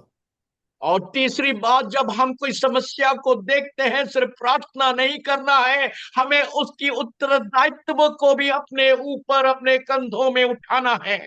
പാനപാത്രവാഹകനായിട്ട് ഉന്നത ജോലിയിലാണ് ഇരിക്കുന്നതെങ്കിലും മറ്റാരെങ്കിലും ഇത് ചെയ്യട്ടെ എന്ന് പറഞ്ഞ് ഒരു നിയോഗം നൽകി മറ്റാരെയെങ്കിലും അവരിലേക്ക് ഭരമേൽപ്പിക്കുന്നതിന് പകരം അത് സ്വയം ഏറ്റെടുക്കാൻ കാണിക്കുന്ന മനസ്സാണ് നെഹമ്യാ നമ്മെ പഠിപ്പിക്കുന്ന പാഠം. और नेहमिया के जीवन से हम सीख सकते हैं, वो उच्च अधिकारी था, लेकिन अपने आप को, वो बोझ को किसी के ऊपर डालकर वो नहीं भागना चाहता था। वो बोझ को अपने ऊपर उठाने की जिम्मेदारी उठाने का एक मन को हम नेहमिया के जीवन से सीख सकते हैं। സിമ്പിളായിട്ട് ആ ഭാഗത്തെ ഇങ്ങനെ പറഞ്ഞ് അവസാനിപ്പിക്കാം. അഭിപ്രായങ്ങൾ പറയുന്നവരെയല്ല, ഉത്തരവാദിത്വങ്ങൾ ഏറ്റെടുക്കുന്നവരെയാണ് ദൈവം നോക്കിയിരിക്കുന്നത്. और बहुत साधारण तरीके से अगर हम आपसे कहें तो बड़ी बड़ी ज्ञान उपदेश देने से काम नहीं चलेगा, लेकिन उत्तरदायित्व को अपने ऊपर उठाने वाले लोगों को परमेश्वर तलाश कर रहा है। നെഹമ്യാവ് ഇനി മുന്നോട്ട് പോകുമ്പോൾ നമുക്ക് കാണാൻ കഴിയും, 3-ാം അധ്യായം നമ്മൾ ഒരിക്കലും നെഹമ്യാവിന്റെ പുസ്തകത്തിലെ വായിക്കുന്ന ഒരു അധ്യായമല്ല. और हम नेहमिया के पुस्तक में अगर हम देखते हैं तो जो तीसरा अध्याय है, हम कई बार पढ़ते नहीं है। ഞാൻ ഇങ്ങനെ ചിന്തിക്കാറുണ്ട്, ഈ നെഹമ്യാവിന്റെ പുസ്തകത്തിന്റെ 3-ാം അധ്യായം പിറക്കാനുള്ള കാരണം തന്നെ തന്റെ ദർശനം മറ്റുള്ളവരുമായി പങ്കുവെച്ചതുകൊണ്ടാണ്. और हम देखते हैं कि तीसरा अध्याय इसलिए लिखा गया है क्योंकि नेहमिया ने अपनी दर्शन को दूसरों के साथ साझा किया, दूसरों को बांटा। 4-ാമത് നമ്മൾ പഠിക്കുന്നത് ദർശനം മറ്റുള്ളവരുമായി പങ്കുവെക്കുന്നവരാവുക. और चौथी बात हमें सीखना है, अपनी दर्शन जो खुदा ने आपको दिया है वो दूसरों के साथ साझा करें और दूसरों को आप कहें। നാം ഒറ്റയ്ക്കല്ല പ്രവർത്തിക്കുന്നത്. നമുക്കൊരു നിയോഗം കിട്ടിയാൽ ആ നിയോഗം നമുക്ക് സമാന മനസ്സുള്ളവരുമായി പങ്കുവെച്ച് കഴിഞ്ഞാൽ അത്ഭുതകരമായിട്ടുള്ള ഒരു തുടർച്ചയായിട്ട് അത് മാറും എന്ന് നെഹമ്യാവിന്റെ പുസ്തകം നമ്മെ പഠിപ്പിക്കുന്നുണ്ട്. नेहमिया के पुस्तक हमें इस बात को सिखाता है, जो दर्शन हम पाते हैं हम अकेला नहीं करते हैं, हमारे समान सोच रखने वाले भाइयों को एक साथ मिलकर उनके साथ साझा कर कर जब हम कार्य करते हैं तो वह परमेश्वर के कार्य, परमेश्वर की उपस्थिति वह हम देख पाते हैं। ഈ 3-ാം അധ്യായം വായിക്കുമ്പോൾ അതിനകത്ത് കൗതുകമായിട്ട് എനിക്ക് തോന്നിയിട്ടുണ്ട്. അതിനകത്ത് തൈലക്കാരന്റെ പേരുണ്ട്, തട്ടാന്റെ പേരുണ്ട്, സ്ത്രീയുടെ പേരുണ്ട്, പുരുഷന്റെ പേരുണ്ട്, ഒരുപാട് വെറൈറ്റി ആയിട്ടുള്ള സമൂഹത്തിന്റെ നാനാ തുറകളിൽ പെട്ടിട്ടുള്ള ആളുകളുടെയും പേര് അതിനകത്തുണ്ട്. तीसरा अध्याय को आप पढ़ते हैं तो समाज के विभिन्न प्रकार के लोगों का वर्णन किया गया है। वहां पे वो स्त्री है, पुरुष है, मजदूर है, बहुत सारे लोगों का बारे में वहां जिक्र किया गया है। അതിന്റെ 8-ാം വാക്യത്തിൽ കണ്ടാണെന്ന് തോന്നുന്നു. അത് അവിടെ എഴുതിയിട്ടുണ്ട്, തട്ടാൻ ആയിട്ടുള്ള ഉസിയേലും തൈലക്കാരനായിട്ടുള്ള ഹനന്യാവും നെഹമ്യാവിനോട് ചേർന്ന് മതിൽ പണിയിൽ പങ്കെടുത്തു എന്നാണ്. उसका 8वां वाक्य हम देख सकते हैं, हृदय के पुत्र उज्जियाह ने और अन्य सुनारों के साथ मिलकर परमेश्वर के राज्य के लिए वो कार्य करता है। ദർശനം കൃത്യമായി പങ്കുവെക്കപ്പെടുകയാണെങ്കിൽ തട്ടാനും തൈലക്കാരനും വരെ പണി നിർത്തിയിട്ട് കൂടെ വന്ന് തോളോട് തോള് ചേർന്ന് നിന്ന് വലിയ വിടുതലിനും മോചനത്തിനുമായി പ്രവർത്തിക്കുമെന്ന ചരിത്രമാണ് 3-ാം അധ്യായം നമ്മെ പഠിപ്പിക്കുന്നത്. तीसरा अध्याय का चरित्र हमें इतिहास इस बात को सिखाता है कि जब खुदा हमें दर्शन देता है, चाहे जितनी भी नीचे जाति का क्यों ना हो, चाहे मरम्मत करने वाला क्यों ना हो, चाहे सुनार क्यों ना हो, हर व्यक्ति को अपने कंधे से कंधा पकड़कर खुदा की उस मर्जी को पूरा करने का एक दिल खुदा हमें और आपको देखना चाहता है। ഒരുപക്ഷെ നമ്മളിൽ പലരും ഇതിനകത്തിരിക്കുന്ന, പ്രത്യേകിച്ച് നോർത്ത് ഇന്ത്യയിൽ നിന്നൊക്കെയുള്ള ദേവദാസന്മാർ പലരും ഏതെങ്കിലുമൊക്കെ ദേവദാസന്മാരുടെ കൂടെ ഇങ്ങനെ നടന്ന് അവരുടെ പ്രവർത്തനത്തിൽ പങ്കാളിത്തം വഹിച്ച് വണ്ടി ഓടിച്ചും പായിട്ടും മീറ്റിംഗ് നടത്തിയും മൈക്കെടുത്തു കൊടുത്തും ഒക്കെ ആയിരിക്കും തുടക്കം കുറിച്ചത്. और आप में से बहुत सारे सेवक जो है, आप जब सेवकाई की प्रारंभ किए थे, आपने कई लोगों की मदद किया, आपने किसी का माइक उठाया, किसी के लिए गाड़ी चलाया और कहीं पे दरी बिछाया। ऐसे आप दूसरों को सहयोग करके अपनी सेवकाई का आरंभ किए होंगे। ഈ അധ്യായത്തിന്റെ പശ്ചാത്തലത്തിൽ പറയുമ്പോൾ ഹനന്യാവിനെയും ഉസിയേലിന്റെയും ഒക്കെ പേരുകൾ വേദപുസ്തകത്തിൽ വന്നത് മല പിളർന്നിട്ടല്ല, രോഗിയെ സൗഖ്യമാക്കിയിട്ടല്ല, മരിച്ചവരെ ഉയർപ്പിച്ചിട്ടല്ല, നെഹമ്യാവിനോട് ചേർന്ന് തോളോട് തോള് ചേർന്ന് നിന്ന് പ്രവർത്തിച്ചപ്പോൾ അവരുടെ പേരുകൾ വേദപുസ്തകത്തിൽ വന്നു എന്നുണ്ടെങ്കിൽ ഏതെങ്കിലും ദൈവദാസന്മാരുടെ കൂടെ ദൈവവേലയ്ക്ക് ഭാഗമായി തീർന്നിട്ടുള്ള ഏതൊരാളിന്റെയും പേരുകൾ ഓർത്തു വെക്കുന്ന പുസ്തകം തമ്പുരാന്റെ കയ്യിലുണ്ട് എന്നും നമ്മൾ തിരിച്ചറിയണമെന്ന സമയമാണ്. अब याद रखिए, हम देख सकते हैं हनन्याह के बारे में और जितने भी प्रभु के दास लोगों के बारे में बाइबल में इसलिए लिखी गई है, इसलिए नहीं कि उन्होंने बड़ा आश्चर्य काम किया, परमेश्वर के लिए बड़ा कार्य किया, लेकिन इसलिए उनका नाम इस इतिहास के पुस्तक बाइबल में लिखी गई है क्योंकि उन्होंने किसी ने किसी के कंधे में हाथ रखकर एक साथ मिलकर एकता के साथ प्रभु के राज्य के लिए परिश्रम किया। 5-ാമത് നമ്മൾ നെഹമ്യാവിൽ നിന്നും മനസ്സിലാക്കാൻ പോകുന്ന കാര്യം, എതിർപ്പുകൾക്കിടയിലും മുന്നോട്ട് പോയ നെഹമ്യാവിനെ നമ്മൾ 6-ാം അധ്യായത്തിൽ 4-ാം അധ്യായത്തിൽ കാണുന്നുണ്ട്, 6-ാം അധ്യായത്തിൽ നമുക്ക് കാണാനായിട്ട് കഴിയുന്നത്. और 5वां बात जो मैं आपसे जिक्र करना चाहता हूं, विरोध के बावजूद जो है प्रभु के लोगों के साथ मिलकर आगे की ओर जाने वाला एक नेहमिया के बारे में हम देख सकते हैं। സൻബല്ലത്തും തോബിയാവും ഗേശേമും ഒക്കെ നിരന്തരമായിട്ട് നെഹമ്യാവിന്റെ പ്രവർത്തനങ്ങൾക്ക് വെല്ലുവിളി ഉയർത്തിയതിന്റെ കഥ ഒരുപക്ഷെ സമാനമായി നമ്മൾ പലരും ഇന്ന് ഉത്തർപ്രദേശിൽ അനുഭവിച്ചുകൊണ്ടിരിക്കുന്നതും ഞാൻ ഈ സമയത്ത് ഓർത്തെടുക്കുകയാണ്.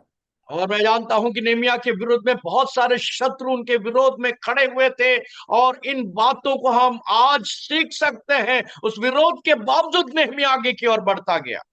ഈ ആദ്യം തൊട്ട് നമ്മൾ മനസ്സിലാക്കി വരുമ്പോഴത്തേക്കും ആദ്യമുള്ള സമയത്തൊന്നും ഗൗരവമായിട്ടുള്ള എതിർപ്പുകൾ നെഹമ്യാവിന് ഉണ്ടായിട്ടില്ല എന്ന് നമുക്കറിയാം. शुरुआती दिनों में नेहमिया को बहुत बड़ा चुनौती और बहुत बड़ा विरोध का सामना नहीं करना पड़ा। സൻബല്ലത്തും തോബിയാവും ഗേശേമും ഒന്നും വളരെ ഗൗരവമായിട്ട് ആദ്യമൊന്നും നെഹമ്യാവിനെയും തന്റെ സംഘത്തെയും എടുത്തില്ല. और नेहमिया के विरोधी जो गेशब है और ये सारे लोग जो है नेहमिया को हल्के में लेते थे, उनको पुरजोर विरोध नहीं किया करते थे। എന്നും മതിൽ ഇടിഞ്ഞും പൊളിഞ്ഞും കിടക്കും എന്ന് അവർ കണക്കാക്കി അത് കിടക്കണം എന്ന് അവർ ആഗ്രഹിച്ചു. और ये सोचते थे कि ये दीवार हमेशा टूटा पड़ा रहे और इसकी वो कामना करते थे। മതിൽ ഇടിഞ്ഞും പൊളിഞ്ഞും കിടന്നെങ്കിൽ മാത്രമേ അവർക്ക് യഥേഷ്ടം ഏത് വഴിയും കയറി എന്ത് വ്യാപാരവും ആ സമൂഹത്തിൽ നടത്താൻ പറ്റൂ എന്നതായിരുന്നു അതിന്റെ കാരണം. उसका कारण मुख्य रूप से ये था, जब दीवार टूट जाएगी तो वो वहां प्रवेश कर सकते थे और अपना व्यापार कर सकते थे, लोगों के बीच में जा सकते थे। इसलिए वो चाहते थे कि ऐसा ही टूटा पड़ा रहे। എന്നാൽ ഈ പ്രഭുക്കന്മാരായിട്ടുള്ള മനുഷ്യരുടെ ഒന്നും കണ്ണിൽപ്പെടാതെ കിടന്ന കുറച്ച് സാധാരണ ജനത ഒന്നിച്ച് ഇറങ്ങി പ്രവർത്തനങ്ങൾ ആരംഭിച്ചു. അതിന്റെ പണി പൂർത്തീകരണത്തിലേക്ക് വരും എന്ന് കണക്കാക്കിയപ്പോൾ നെഹമ്യാവിനെ പിന്നെ നിലത്ത് നിർത്തത്തില്ല എന്ന് ഇവരങ്ങ് തീരുമാനിച്ചു. लेकिन याद रखिए, जब नेहम्याह की इस दीवार को बनाने के लिए जब साधारण लोग एकत्रित हुए, मेहनत किए, परिश्रम किए, एक कंधे से कंधा मिलाकर उस कार्य को जैसे ही आगे बढ़ाए, उनके शत्रु जो है नेहम्याह को पीछे भारी विरोध के साथ उनको आगे बढ़ने नहीं दिया। 6-ാം അധ്യായം വായിക്കുമ്പോൾ നമുക്ക് കാണാൻ കഴിയും, നെഹമ്യാവിനെ ഭയപ്പെടുത്തി, ഭീഷണിപ്പെടുത്തി, ഓടിച്ചു കളയുവാൻ ശ്രമിച്ചു, കൊന്നുകളയുവാൻ ആഗ്രഹിച്ചു, അപവാദം പറഞ്ഞ് പരത്തി, പാപം ചെയ്യുവാൻ പ്രേരിപ്പിച്ചു, കള്ളക്കത്തുകൾ എഴുതി, അങ്ങനെ കള്ളപ്രവചനം വരെ നിരവധിയായിട്ടുള്ള തരത്തിൽ നെഹമ്യാവിന്റെ മനസ്സിനെ ഉടച്ച് ആ മിനിസ്ട്രിയിൽ നിന്നും പിന്നോട്ട് കളയുവാൻ വേണ്ടുന്ന എല്ലാ ശ്രമവും നടത്തിയത് 6-ാം അധ്യായം ക്ഷമയോടെ വായിക്കുമ്പോൾ നമുക്ക് മനസ്സിലാക്കാൻ പറ്റും. जब हम नेहम्याह की पुस्तक 6 अध्याय में आएंगे, हम देख सकते हैं नेहम्याह को सिर्फ विरोध नहीं किया, उसके बारे में झूठी बातें कही गई, झूठी बातों को फैलाया गया, उसका विरोध किया गया, उसके बारे में झूठी बातें कहा गया और लोगों को भड़काया गया और उनके हर एक कार्यों के ऊपर में वो बुरी भला कहने लगे और ऐसी बातों को नेहम्याह को सामना करना पड़ा। ഇതെല്ലാം പുറകിൽ നിന്ന് വന്നിട്ടും അല്പം പോലും അതിനെ ഗൗരവമായിട്ട് എടുക്കാതെ മുന്നോട്ട് പോയ, ദൈവാശ്രയത്തിൽ മുന്നോട്ട് പോയ നെഹമ്യാവിനെ നമുക്ക് കാണാൻ കഴിയുന്നത്. ये सारी परिस्थिति के बावजूद परमेश्वर पर आश्रय कर कर आगे की ओर जाने वाले नेहम्याह के बारे में हम यहाँ देख सकते हैं। താൻ ഒന്നിനെയും എതിരിട്ടില്ല, താൻ മറുതന്ത്രം മെനഞ്ഞില്ല, ഈ വിഷയത്തെ ഒന്നും നെഹമ്യാവ് ഗൗരവമായി കണ്ടില്ല എന്ന അധ്യായം നമ്മെ പഠിപ്പിക്കുന്നുണ്ട്.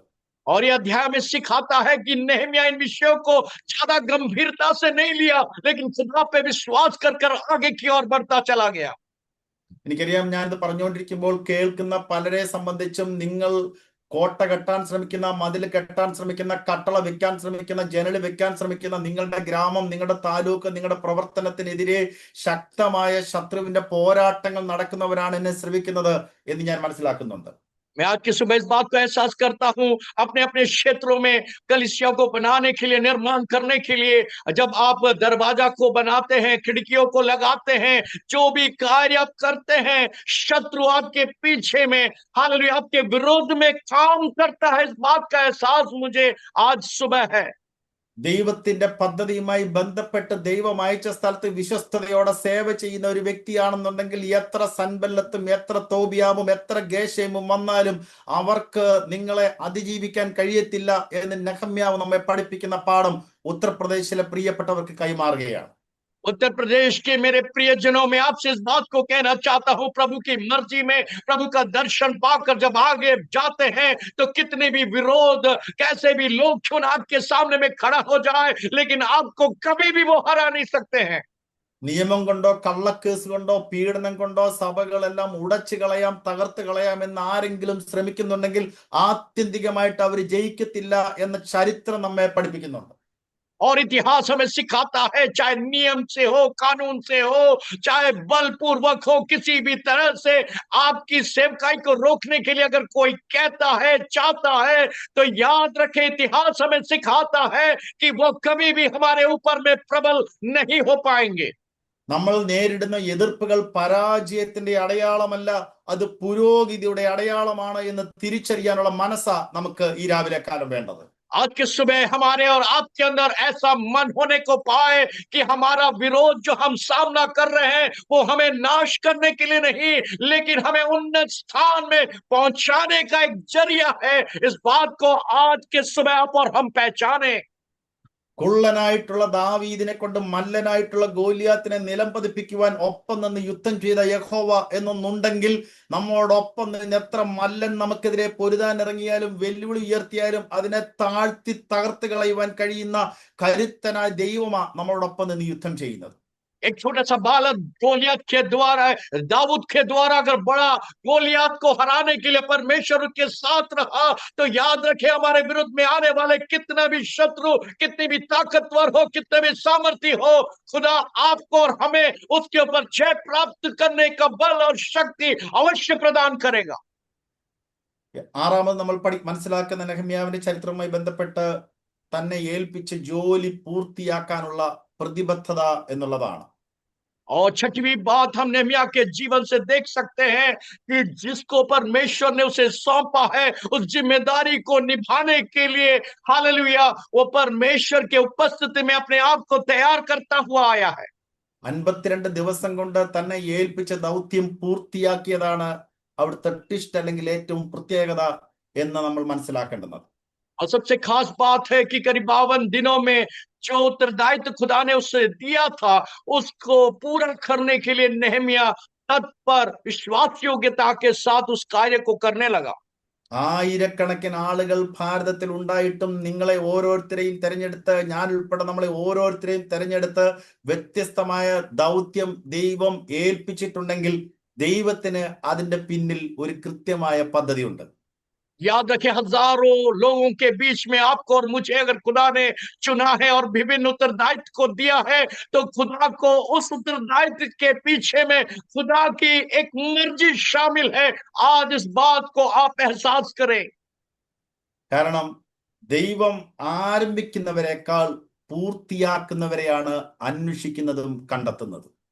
लेकिन याद रखे, परमेश्वर ऐसे जनों की तलाश में है जो सिर्फ आरंभ नहीं करता है, लेकिन उस कार्य को अंत करने वाले लोगों को खुदा आज तलाश रहा है।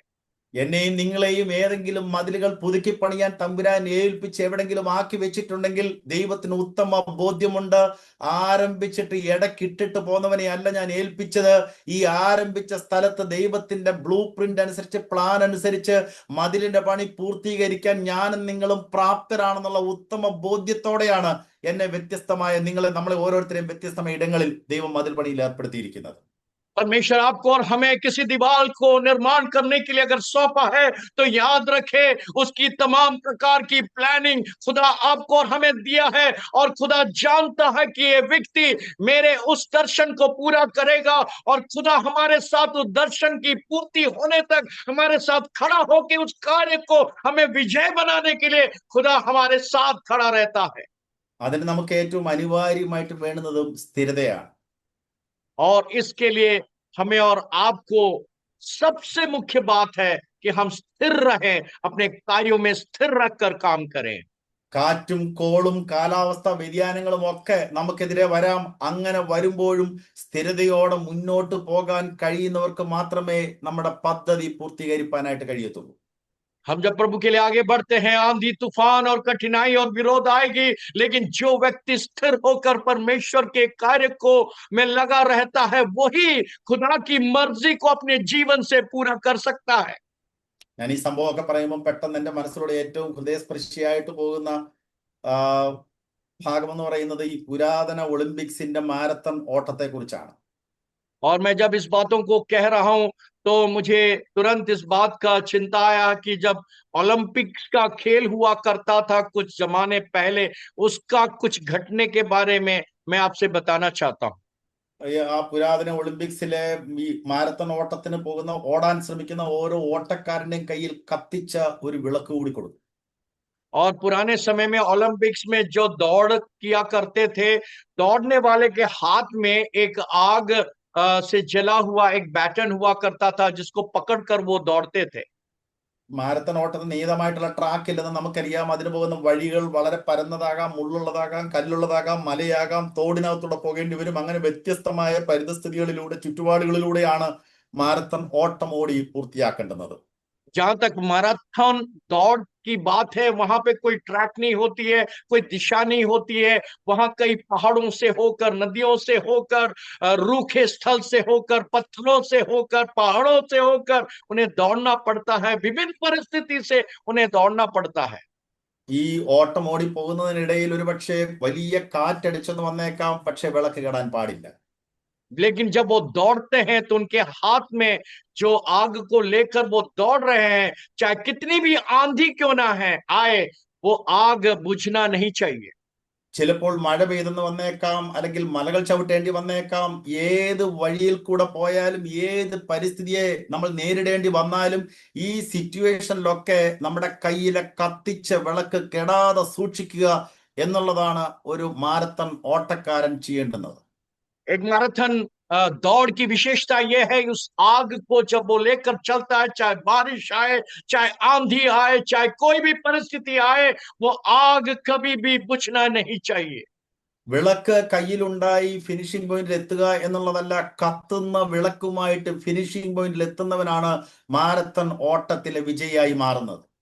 मैराथन को दौड़ने वाला एक व्यक्ति अपने हाथों में उस मशाल को लेकर पहुंचना नहीं, लेकिन उस मशाल में आग जलते हुए पहुंचना अनिवार्य होता है। അവൻ ഓട്ടത്തിന്റെ ഓട്ടം തുടങ്ങിയ സമയത്തെ തീരുമാനിച്ചിട്ടുണ്ട്, മഴ വന്നു കഴിഞ്ഞാൽ ഞാൻ ഈ വിളക്ക് കെടാതെ എവിടെങ്കിലും കയറി നിൽക്കും.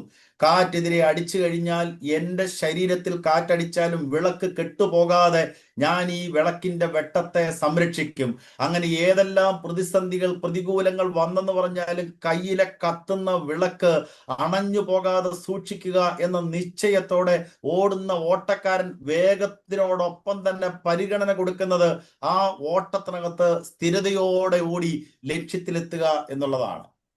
एक मैराथन दौड़ करने वाला एक व्यक्ति उस मशाल को जब आग को लेकर चलता है, वो भली भांति इस बात को निश्चय कर लेता है कि वो जब दौड़ेगा और तेज ही नहीं दौड़ेगा, लेकिन इस आग को बुझने से उसको रोकने के लिए जब आंधी आएगी तो किसी घर के पास में रुक जाता है, जब बारिश आएगी तो उस पानी ना गिरने से उसको सुरक्षित कर दौड़ने की बड़ी चुनौती और दर्शन के साथ एक ऐसा व्यक्ति मशाल लेकर दौड़ता है। അങ്ങനെ നമ്മളെല്ലാവരും ഓട്ടം ആരംഭിച്ചിട്ട് ആ ഓട്ടം ഇങ്ങനെ തുടരുമ്പോൾ ചിലപ്പോൾ കൂടെ ഓടിയ പലരും വിളക്ക് കെട്ടുപോയിട്ടുണ്ടാകാം, വിളക്ക് ഇട്ടിട്ട് പോയിട്ടുണ്ടാകാം, പല വഴിയിലൂടെയൊക്കെ അവർ സഞ്ചരിച്ചിട്ടുണ്ടാകാം. എങ്കിലും നമ്മുടെ കയ്യിലെ കത്തുന്ന വിളക്ക് ഇപ്പോഴും അണയാതെ സൂക്ഷിക്കാൻ കഴിയുന്നുണ്ട് എന്നുണ്ടെങ്കിൽ അത് മാരത്തൺ ഓട്ടത്തിന്റെ സ്ഥിരത പോലെ തന്നെ ദൈവം ആഗ്രഹിക്കുന്ന സ്ഥിരമായ ഒരു ഓട്ടക്കാരന്റെ അടയാളമാണ്. मेरे प्रियो, आप और हम जिस ऐसी मशाल को लेकर प्रभु की सेवकाई में जब हम आगे दौड़ते हैं, बहुत सारे लोगों की मशाल की आग बुझ चुकी है, लेकिन खुदा ने आपको हमें आज तक उस मशाल की आग को रखने की सहायता किया। इसका अर्थ यह है कि हम स्थिरता के साथ, योजना के साथ खुदा की इच्छा में हम दौड़ रहे हैं। ഞാൻ എൻ്റെ വാക്കുകൾക്ക് പരിമിതപ്പെടുത്താൻ ഇനി 5 മിനിറ്റും കൂടെ മാത്രമാണ് എൻ്റെ മുമ്പിൽ ബാക്കിയുള്ളത്. വേഗത്തിൽ ഞാനിത് അവസാനിപ്പിക്കട്ടെ. करीब 5 मिनट के अंदर मैं अपनी इस संदेश को समाप्त करना चाहूंगा। ചരിത്രത്തിലെ ഏതൊരു മിഷൻ പ്രവർത്തനത്തിന്റെയും പിന്നിൽ ഒരു പൊതു സവിശേഷതയുണ്ട്. और इतिहास हमें सिखाता है कि मिशन के जितने भी कार्य है उसके पीछे कुछ विशेष बातें होती है। അവർ ആദ്യം കരഞ്ഞു, പിന്നെ പ്രാർത്ഥിച്ചു, പിന്നെ പ്രവർത്തിച്ചു. पहले वो रोया, फिर दूसरा वो प्रार्थना किया और तीसरा वो कार्य किया। നെഹമ്യാവ് ആദ്യം കരഞ്ഞു, പിന്നെ പ്രാർത്ഥിച്ചു, പിന്നെ പ്രവർത്തിച്ചു. 52 ദിവസം കൊണ്ട് ലോകത്തിന്റെ അത്ഭുതങ്ങൾ സൃഷ്ടിക്കാൻ ഇടയായി തീർന്നു. नेहमिया पहले रोया, फिर प्रार्थना किया, फिर कार्य किया और 52 दिन में खुदा की मर्जी को अपने जीवन से पूरा किया। ദൈവം നമുക്ക് ഒരു നിയോഗം ഒരു വർത്തമാനത്തിനിടയിലോ ഒരു ദൂതിലൂടെയോ വെളിപ്പാടിലൂടെയോ ആലോചനയിലൂടെ തന്ന് നമ്മളെ ഒരിടത്ത് അയച്ചിട്ടുണ്ടെങ്കിൽ നമ്മൾ ആദ്യം ആ നാടിനു വേണ്ടി ജനത്തിനു വേണ്ടി കരയുക എന്നുള്ളതാണ്. अगर खुदा ने आपको और हमें किसी क्षेत्र में रखा है और दर्शन दिया है और खुदा ने उस जगह के लिए अगर हमें रखा है, तो पहली बात हमें और आपको उस देश के लिए रोने की आवश्यकता है। ആ കരച്ചിലിന്റെ തുടർച്ചയാണ് നമ്മുടെ പ്രാർത്ഥനയും നമ്മുടെ പ്രവർത്തനവും. और सिर्फ रोना नहीं, हमें प्रार्थना भी उस देश के लिए करनी है। പ്രശ്നം കാണുക മാത്രമല്ല, ഉത്തരവാദിത്വം ഏറ്റെടുക്കുന്നവരും ദർശനം മറ്റുള്ളവർക്ക് കൈമാറുന്നവരുമായിട്ട് നമ്മൾ മാറണം. और समस्या को सिर्फ देखे नहीं, उस कार्य को करने के लिए हम अपने दर्शन को दूसरों के साथ साझा करें और उस दर्शन की प्राप्ति के लिए आगे कदम रखें।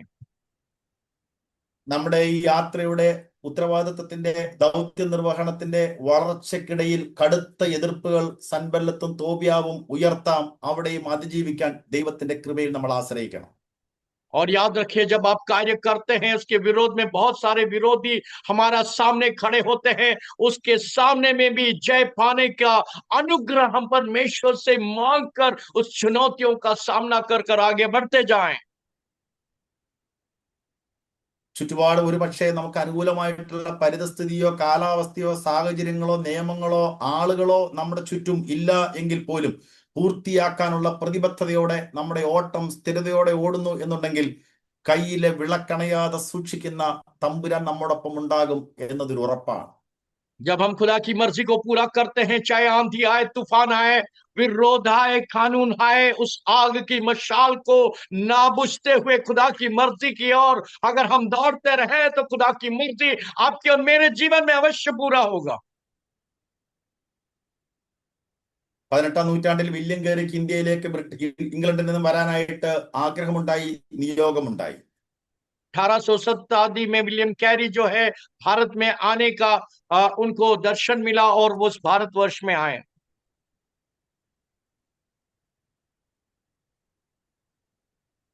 താൻ ആ ദർശനം പറഞ്ഞവരെല്ലാവരും തന്നെ നിരുത്സാഹപ്പെടുത്തി. എന്നാൽ ദൈവത്തിന്റെ മഹാകൃപ കൊണ്ട് തനിക്ക് തന്റെ ദൗത്യം പൂർത്തീകരിക്കാൻ ഇടയായി തീർന്നു. और उस दर्शन को जब वो पूरा करने चाहते थे, बहुत सारे लोग उन्हें छोड़ दिया, लेकिन फिर भी अपना दर्शन को वो पूरा किए। വില്യം കേറി ഇന്ത്യക്ക് വേണ്ടി കരഞ്ഞു. और विलियम केरी भारतवर्ष के लिए रोने लगा। ഹഡ്സൺ ടൈലർ ചൈനയ്ക്ക് വേണ്ടി കരഞ്ഞത് നമുക്കറിയാം. हडसन टेलर चाइना के लिए रोया, हम और आप जानते हैं। താന് ചൈനയിലേക്ക് പോയി ആരംഭിച്ച മിഷൻ ചൈനയിൽ വലിയ പരിവർത്തനമാണ് വരുത്തിയത്. और जो चाइना में जाके उन्होंने जो मिशन की आरंभ किया, चाइना में बहुत बड़ा बदलाव को उनके उस मिशन के द्वारा हुआ। God give me Scotland or I die എന്ന് പറഞ്ഞ കർത്താവെ എനിക്ക് സ്കോട്ട്ലൻഡിന് തരണമേ അല്ലെങ്കിൽ ഞാൻ മരിച്ചു പോകും എന്ന് പറഞ്ഞ ജോൺ നോക്സിനെയും നമ്മൾ കേട്ടിട്ടുണ്ട്. प्रभु के श्रेष्ठ दास जॉन नॉक्स, जिसने इस प्रकार से कहा, परमेश्वर मुझे स्कॉटलैंड को दे दे, नहीं तो मैं मर जाऊंगा। इस प्रकार के प्रभु के दासों के बारे में भी हमने शायद सुना होगा। ഒരു ജനതയുടെ ആത്മീയ അവസ്ഥയെ ഓർത്തപ്പോഴുള്ള വേദനയാണ് ജോൺ നോക്സിന്റെ എനിക്ക് സ്കോട്ട്ലൻഡിനെ താ അല്ലെങ്കിൽ ഞാൻ മരിച്ചു പോകും എന്ന ഒരു വലിയ വേദനയുടെ വാക്ക് സ്വർഗത്തോടെ പറയാൻ ഇടയായി തീർന്നത്. स्कॉटलैंड के लोगों की आत्मिक जो कमजोरी को देखकर, आत्मिक स्थिति को देखकर रोने का एक मन स्कॉटलैंड के लिए जॉन नॉक्स के हृदय में हुआ और कहा कि प्रभु मुझे इन्हें दे दे, नहीं तो मैं मर जाऊंगा। നെഹമ്യാവ് ആദ്യം കരഞ്ഞു, പിന്നെ പ്രാർത്ഥിച്ചു, തുടർന്ന് മതിൽ പണിതു. नेहमिया पहले रोया, फिर प्रार्थना किया और तीसरा उस कार्य के लिए वो निकल पड़ा। വില്യം കേരി ഇന്ത്യക്ക് വേണ്ടി കരഞ്ഞു, പിന്നെ പ്രാർത്ഥിച്ചു, തുടർന്ന് 1793 ഇന്ത്യയിലെത്തി. विलियम कैरी पहले रोया, फिर प्रार्थना किया। भारतवर्ष में सन 1796 में वो आया और भारत के लिए वो कार्य किया। ഹഡ്സൺ ടൈലർ ചൈനയ്ക്ക് വേണ്ടി കരഞ്ഞു, പിന്നെ പ്രാർത്ഥിച്ചു, തുടർന്ന് ചൈനയെ സ്പർശിച്ചു. हडसन टेलर पहले रोया, फिर प्रार्थना किया और चाइना की ओर गया और खुदा की मर्जी को वहां पूरा किया। ദൈവം ചരിത്രം മാറ്റാൻ ഉപയോഗിച്ച മനുഷ്യരെല്ലാവരും ഒരു കാര്യത്തിൽ സമാനരായിരുന്നു. और परमेश्वर के लोग जिनके द्वारा खुदा ने इतिहास को बदला, उन सब में एक बात समान देख सकते हैं। അവർ പ്രശ്നം കണ്ടപ്പോൾ വിമർശിക്കുകയല്ല, ആദ്യം കരഞ്ഞു, പിന്നെ പ്രാർത്ഥിച്ചു, പിന്നെ പ്രവർത്തിച്ചു. वो समस्याओं को देखकर वो इधर उधर बातें नहीं किया, लेकिन वो रोए और फिर प्रार्थना किए और आगे निकल पड़े उस कार्य को पूरा करने के लिए। കേരളത്തിലാണെങ്കിലും ഇന്ത്യ എവിടെയാണെങ്കിലും മലയാളി ക്രൈസ്തവ സമൂഹത്തിന്റെ പൊതു സ്വഭാവം, ആ വാക്ക് ഉപയോഗിക്കാൻ പറ്റുമെങ്കിൽ ട്രാൻസ്ലേറ്റ് ചെയ്താൽ മതി. പൊതു സ്വഭാവം എന്ന് പറയുന്നത് കരയുകയും പ്രാർത്ഥിക്കുകയും പ്രവർത്തിക്കുകയും ചെയ്യുന്നതിനേക്കാൾ അധികം വിമർശിക്കുന്നവരാണ് എന്ന തിരിച്ചറിവിലാണ് ഞാൻ ആ ഭാഗം അങ്ങനെ പറയാൻ ശ്രമിച്ചത്.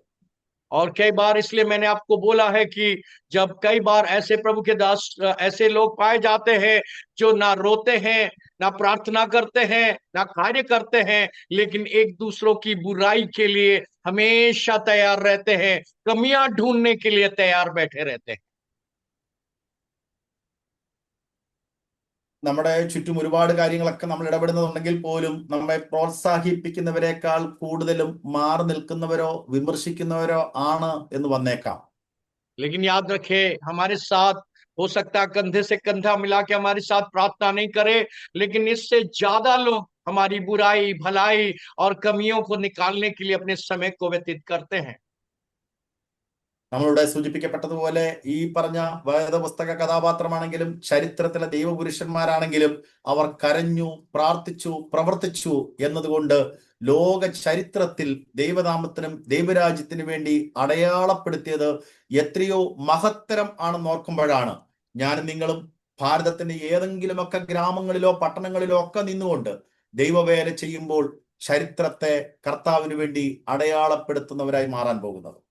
हम और आप जानते हैं, ये प्रभु के श्रेष्ठ दास लोग, वो रोए, वो प्रार्थना किए और कार्य किए, इसलिए आज हम देख सकते हैं इतिहास को उन्होंने अपने जीवन से बदला। और आप और हम भी ऐसे लोग होने को पाए, हम रोए, प्रार्थना करें और कार्य करें, और हमारे द्वारा भी परमेश्वर इतिहास को बदलने जा रहा है। അടുത്ത വാക്കുകളോടെ ഞാൻ എന്റെ സന്ദേശം അവസാനിപ്പിക്കുകയാണ്. अगले वाक्य के साथ मैं अपने संदेश को यहाँ विराम लगाना चाहता हूँ। കരയാത്ത കണ്ണുകൾക്ക് ദർശനം ലഭിക്കാറില്ല. न रोने वाले आंखों के द्वारा कभी भी दर्शन नहीं देख सकते हैं, പ്രാർത്ഥിക്കാത്ത ഹൃദയങ്ങൾക്ക് ശക്തി ലഭിക്കാറില്ല. और बिना प्रार्थना किए हुए हृदय से कभी भी वो परमेश्वर की सामर्थ को नहीं पाते हैं। പ്രവർത്തിക്കാത്ത കൈകൾക്ക് ചരിത്രം സൃഷ്ടിക്കാനാവില്ല. और जो हाथ कार्य के लिए आगे नहीं बढ़ते हैं, उनके द्वारा कभी भी इतिहास नहीं बदला जा सकता है। കരയുക, പ്രാർത്ഥിക്കുക, പ്രവർത്തിക്കുക. आप रोइएगा, प्रार्थना करिएगा और कार्य के लिए निकल पड़िएगा। ഞാനും നിങ്ങളും നിൽക്കുന്ന സ്ഥലം അത് ലക്നൗവാകാം, സഹറൻപൂരാകാം, ആഗ്രയാകാം, മീററ്റാകാം, എവിടമാണെങ്കിലും അവിടുത്തെ ചരിത്രം എഴുതുമ്പോൾ അവിടുത്തെ വില്യം കേരിയായി, ജോൺ നോക്സായി എന്റെയും നിങ്ങളുടെയും പേരിൽ ഒരു ചരിത്രം ഉണ്ടാകാൻ വേണ്ടി കരയുക, പ്രാർത്ഥിക്കുക, പ്രവർത്തിക്കുക. നമ്മൾ ചരിത്രം എഴുതും. അത് യു പിയിലും ചരിത്രം എഴുതും. എത്ര എതിർപ്പുകൾ വന്നാലും, എത്ര നിയമങ്ങൾ വന്നാലും, എത്ര കള്ളക്കേസുകൾ വന്നാലും, എത്ര പീഡനം അഴിച്ചുവിട്ടാലും ചരിത്രത്തിന്റെ ഭാഗമായി നമ്മൾ ഓരോരുത്തരും തീരും. നമുക്കൊന്നിച്ച് ഈ യാത്ര തുടരുവാൻ കർത്താവ് ഇടയാക്കട്ടെ എന്ന് ആഗ്രഹിച്ച് പ്രാർത്ഥിച്ച് ഈ മീറ്റിംഗിലേക്ക് എന്നെ ക്ഷണിച്ച ഷിബു അബ്രഹാം പാസ്റ്റർക്കും എല്ലാ NDC ടീം അംഗങ്ങൾക്കും നന്ദി പറഞ്ഞുകൊണ്ട് ഞാൻ എന്റെ വാക്കിന് വിരമിക്കുന്നു. ദൈവം നമ്മളെ ഒന്നിച്ച് അനുഗ്രഹിക്കട്ടെ. मेरे प्रियो, आप चाहे गोरखपुर में हो, चाहे आगरा में हो, चाहे यूपी में किसी भी प्रांत में क्यों ना हो, अगर हम रोएंगे, हम प्रार्थना करेंगे और कार्य करेंगे, आपके और मेरे जीवन से वो यूपी में चाहे कितनी भी विरोध क्यों ना हो, कितनी भी नियम क्यों ना आए, हम और आप यूपी में परमेश्वर के लिए इतिहास बदलने का कारण बनेंगे। हालेलुया। और परमेश्वर इस NDC के सारे प्रभु के दास और दासियां और लीडरशिप को बहुत दिल से धन्यवाद देना चाहूंगा कि मुझे अवसर दिया आपको सामने आकर प्रभु के वचन को बांट पाऊं। Thank you so much dear pastor, we are truly blessed this morning. आज की सुबह हम लोग सब मिलकर आशीष के पाए हैं। और याद रखें, ये सिर्फ एक मंगलवार नहीं, हर मंगलवार आप हमारे साथ जोड़िए, कंधे से कंधे हाथ मिलाइए, हम एक दूसरों के लिए रोएं, देश के लिए रोएं और प्रार्थना करें और कार्य करें। जब हम एक साथ कंधे से कंधा मिलाकर हम इस प्रार्थना मुहिम को आगे बढ़ाते हैं, हालेलुया, ना कि इसमें कमी ढूंढने के लिए नहीं, हम एक दूसरों की अगर हमारी कमी है तो कमी में आप सहभागी हो के हमारी कमी को दूर करने वाले बनाएं, क्योंकि कमी ढूंढने वाले बहुत पाए जाते हैं। आइए मिलकर हम कमी ढूंढने वाले नहीं, दूसरों के लिए प्रार्थना करने वाले एक साथ हाथ मिलाकर हम इस उत्तर भारत में, इस यूपी में हम सब इतिहास को बदलने वाले बन जाए। Thank you so much dear pastor for the prophetic word. एक भविष्यवक्ति वचन को आज हमने सुना है। We are so blessed this morning, और हम लोग मिलकर इस वचन को अपने हृदय में रखेंगे। हमारे बीच में हमारे डिस्ट्रिक्ट के assistant superintendent reverend Lawrence Joseph और खासिस हाउस AGNI के कमिटी मेंबर भी है। प्रभु के दास को मैं इस समय आखिरी वचन को प्रार्थना और आशीष वचन के साथ समाप्त करने के लिए मैं आमंत्रण करता हूं। In us we have AGNI member and also District Assistant Superintendent Reverend Lawrence Joseph with us. He's going to pray along with the benediction. Over to you, dear Pastor. आइए हम प्रार्थना करें। महान परमेश्वर, हम यीशु के नाम में आपको धन्यवाद देते हैं प्रभु। आज की सुबह परमेश्वर एक बार फिर से तूने अपने दास के द्वारा हमसे बातें करी हैं परमेश्वर। उस नहमाया के जीवन को लेकर आपने हमसे बातें की प्रभु। हम आपको धन्यवाद देते हैं प्रभु। प्रभु इन दिनों में परमेश्वर आप ऐसे लोगों को ढूंढ रहे हैं परमेश्वर, जो यिर्मयाह की तरह इस बात को कहने पाए प्रभु, भला होता कि मेरी आंखें आंसुओं का सोता होती, कि मैं अपने लोगों के लिए रात दिन आंसू बहाता रहता। प्रभु मेरी प्रार्थना यीशु के नाम में प्रभु, इन दिनों में प्रभु जिस पौलुस की तरह प्रभु हम कहने पाए, मैं आंसू बहा बहा कर, जब तक मैं तुम्हारे बीच में रहा, मैं आंसू बहा बहा कर तुम्हें सिखाने में और तुम्हें सिखाने में और आगे बढ़ाने में मैं लगा रहा, और मैंने जच्चा किसी पीड़ाओं को उठाया है। महान परमेश्वर, मेरी प्रार्थना यीशु के नाम में इन दिनों में परमेश्वर आंसुओं का जीवन दे परमेश्वर। प्रभु जी बोझ के साथ, प्रभु जी आंसुओं के साथ प्रभु जी गिड़गिड़ाने का जीवन दे, रोने का, आंसू बहाने का, गिड़गिड़ा कर प्रार्थना करने का जीवन दे परमेश्वर, ताकि आने वाले दिनों में महान परमेश्वर प्रभु हम इस पूरे उत्तर भारत को, महान परमेश्वर उत्तर प्रदेश को, भारतवर्ष के लिए प्रभु हम जागृति का कारण बनने पाए। पिता मेरी प्रार्थना यीशु के नाम में प्रभु, अपने दास को तू आशीष दे प्रभु, उनके घराने को आशीष दे, उनकी मंडली को आशीष दे प्रभु, उनकी तमाम प्रभु जी प्रेयर टीम को तू आशीष दे प्रभु जी। धन्यवाद देते उनके जीवन और समर्पण के लिए, उनकी प्रार्थनाओं के लिए तुझे धन्यवाद देते प्रभु, जो हमें प्रभु जी हमारे मिशन को पूरा करने के लिए बल प्रदान करती प्रभु। हम एक एक प्रार्थना योद्धा के लिए धन्यवाद देते हैं परमेश्वर। और आज के दिन प्रार्थना करते पिता यीशु के नाम में प्रभु जी, इस प्रार्थना की वेदी को मजबूत कर, हमारे जीवनों में व्यक्तिगत प्रार्थना की, पारिवारिक प्रार्थना की प्रभु, सामूहिक प्रार्थना की वेदी को आप मजबूत करें प्रभु जी। और होने देश प्रेयर आवर में और अधिक से अधिक जुड़ने के लिए प्रभु, एक साथ मिलकर एक मन एक चित होकर प्रभु अपने प्रदेश के लिए, अपने राज्य के लिए प्रभु जी आंसू बहाने के लिए पवित्र आत्मा यीशु के नाम में तू सहायता कर, मदद कर प्रभु जी, अनुग्रह दे। और परमेश्वर हमें सबों को एक मन एक चित रख परमेश्वर, ताकि प्रभु हम तेरे बड़े कामों को देख नहीं पाए। तेरा वचन कहता, देखो क्या ही भली और मनोहर बात है कि भाई लोग आपस में एक मन के रहे, और ऐसे स्थान के लिए परमेश्वर ने सारी आशीषों को रखा प्रभु। मेरी प्रार्थना प्रभु, हमारी प्रेम और हमारी यूनिटी के कारण प्रभु तेरा पवित्र आत्मा प्रभु जी पूरी आजादी से हमारे बीच में,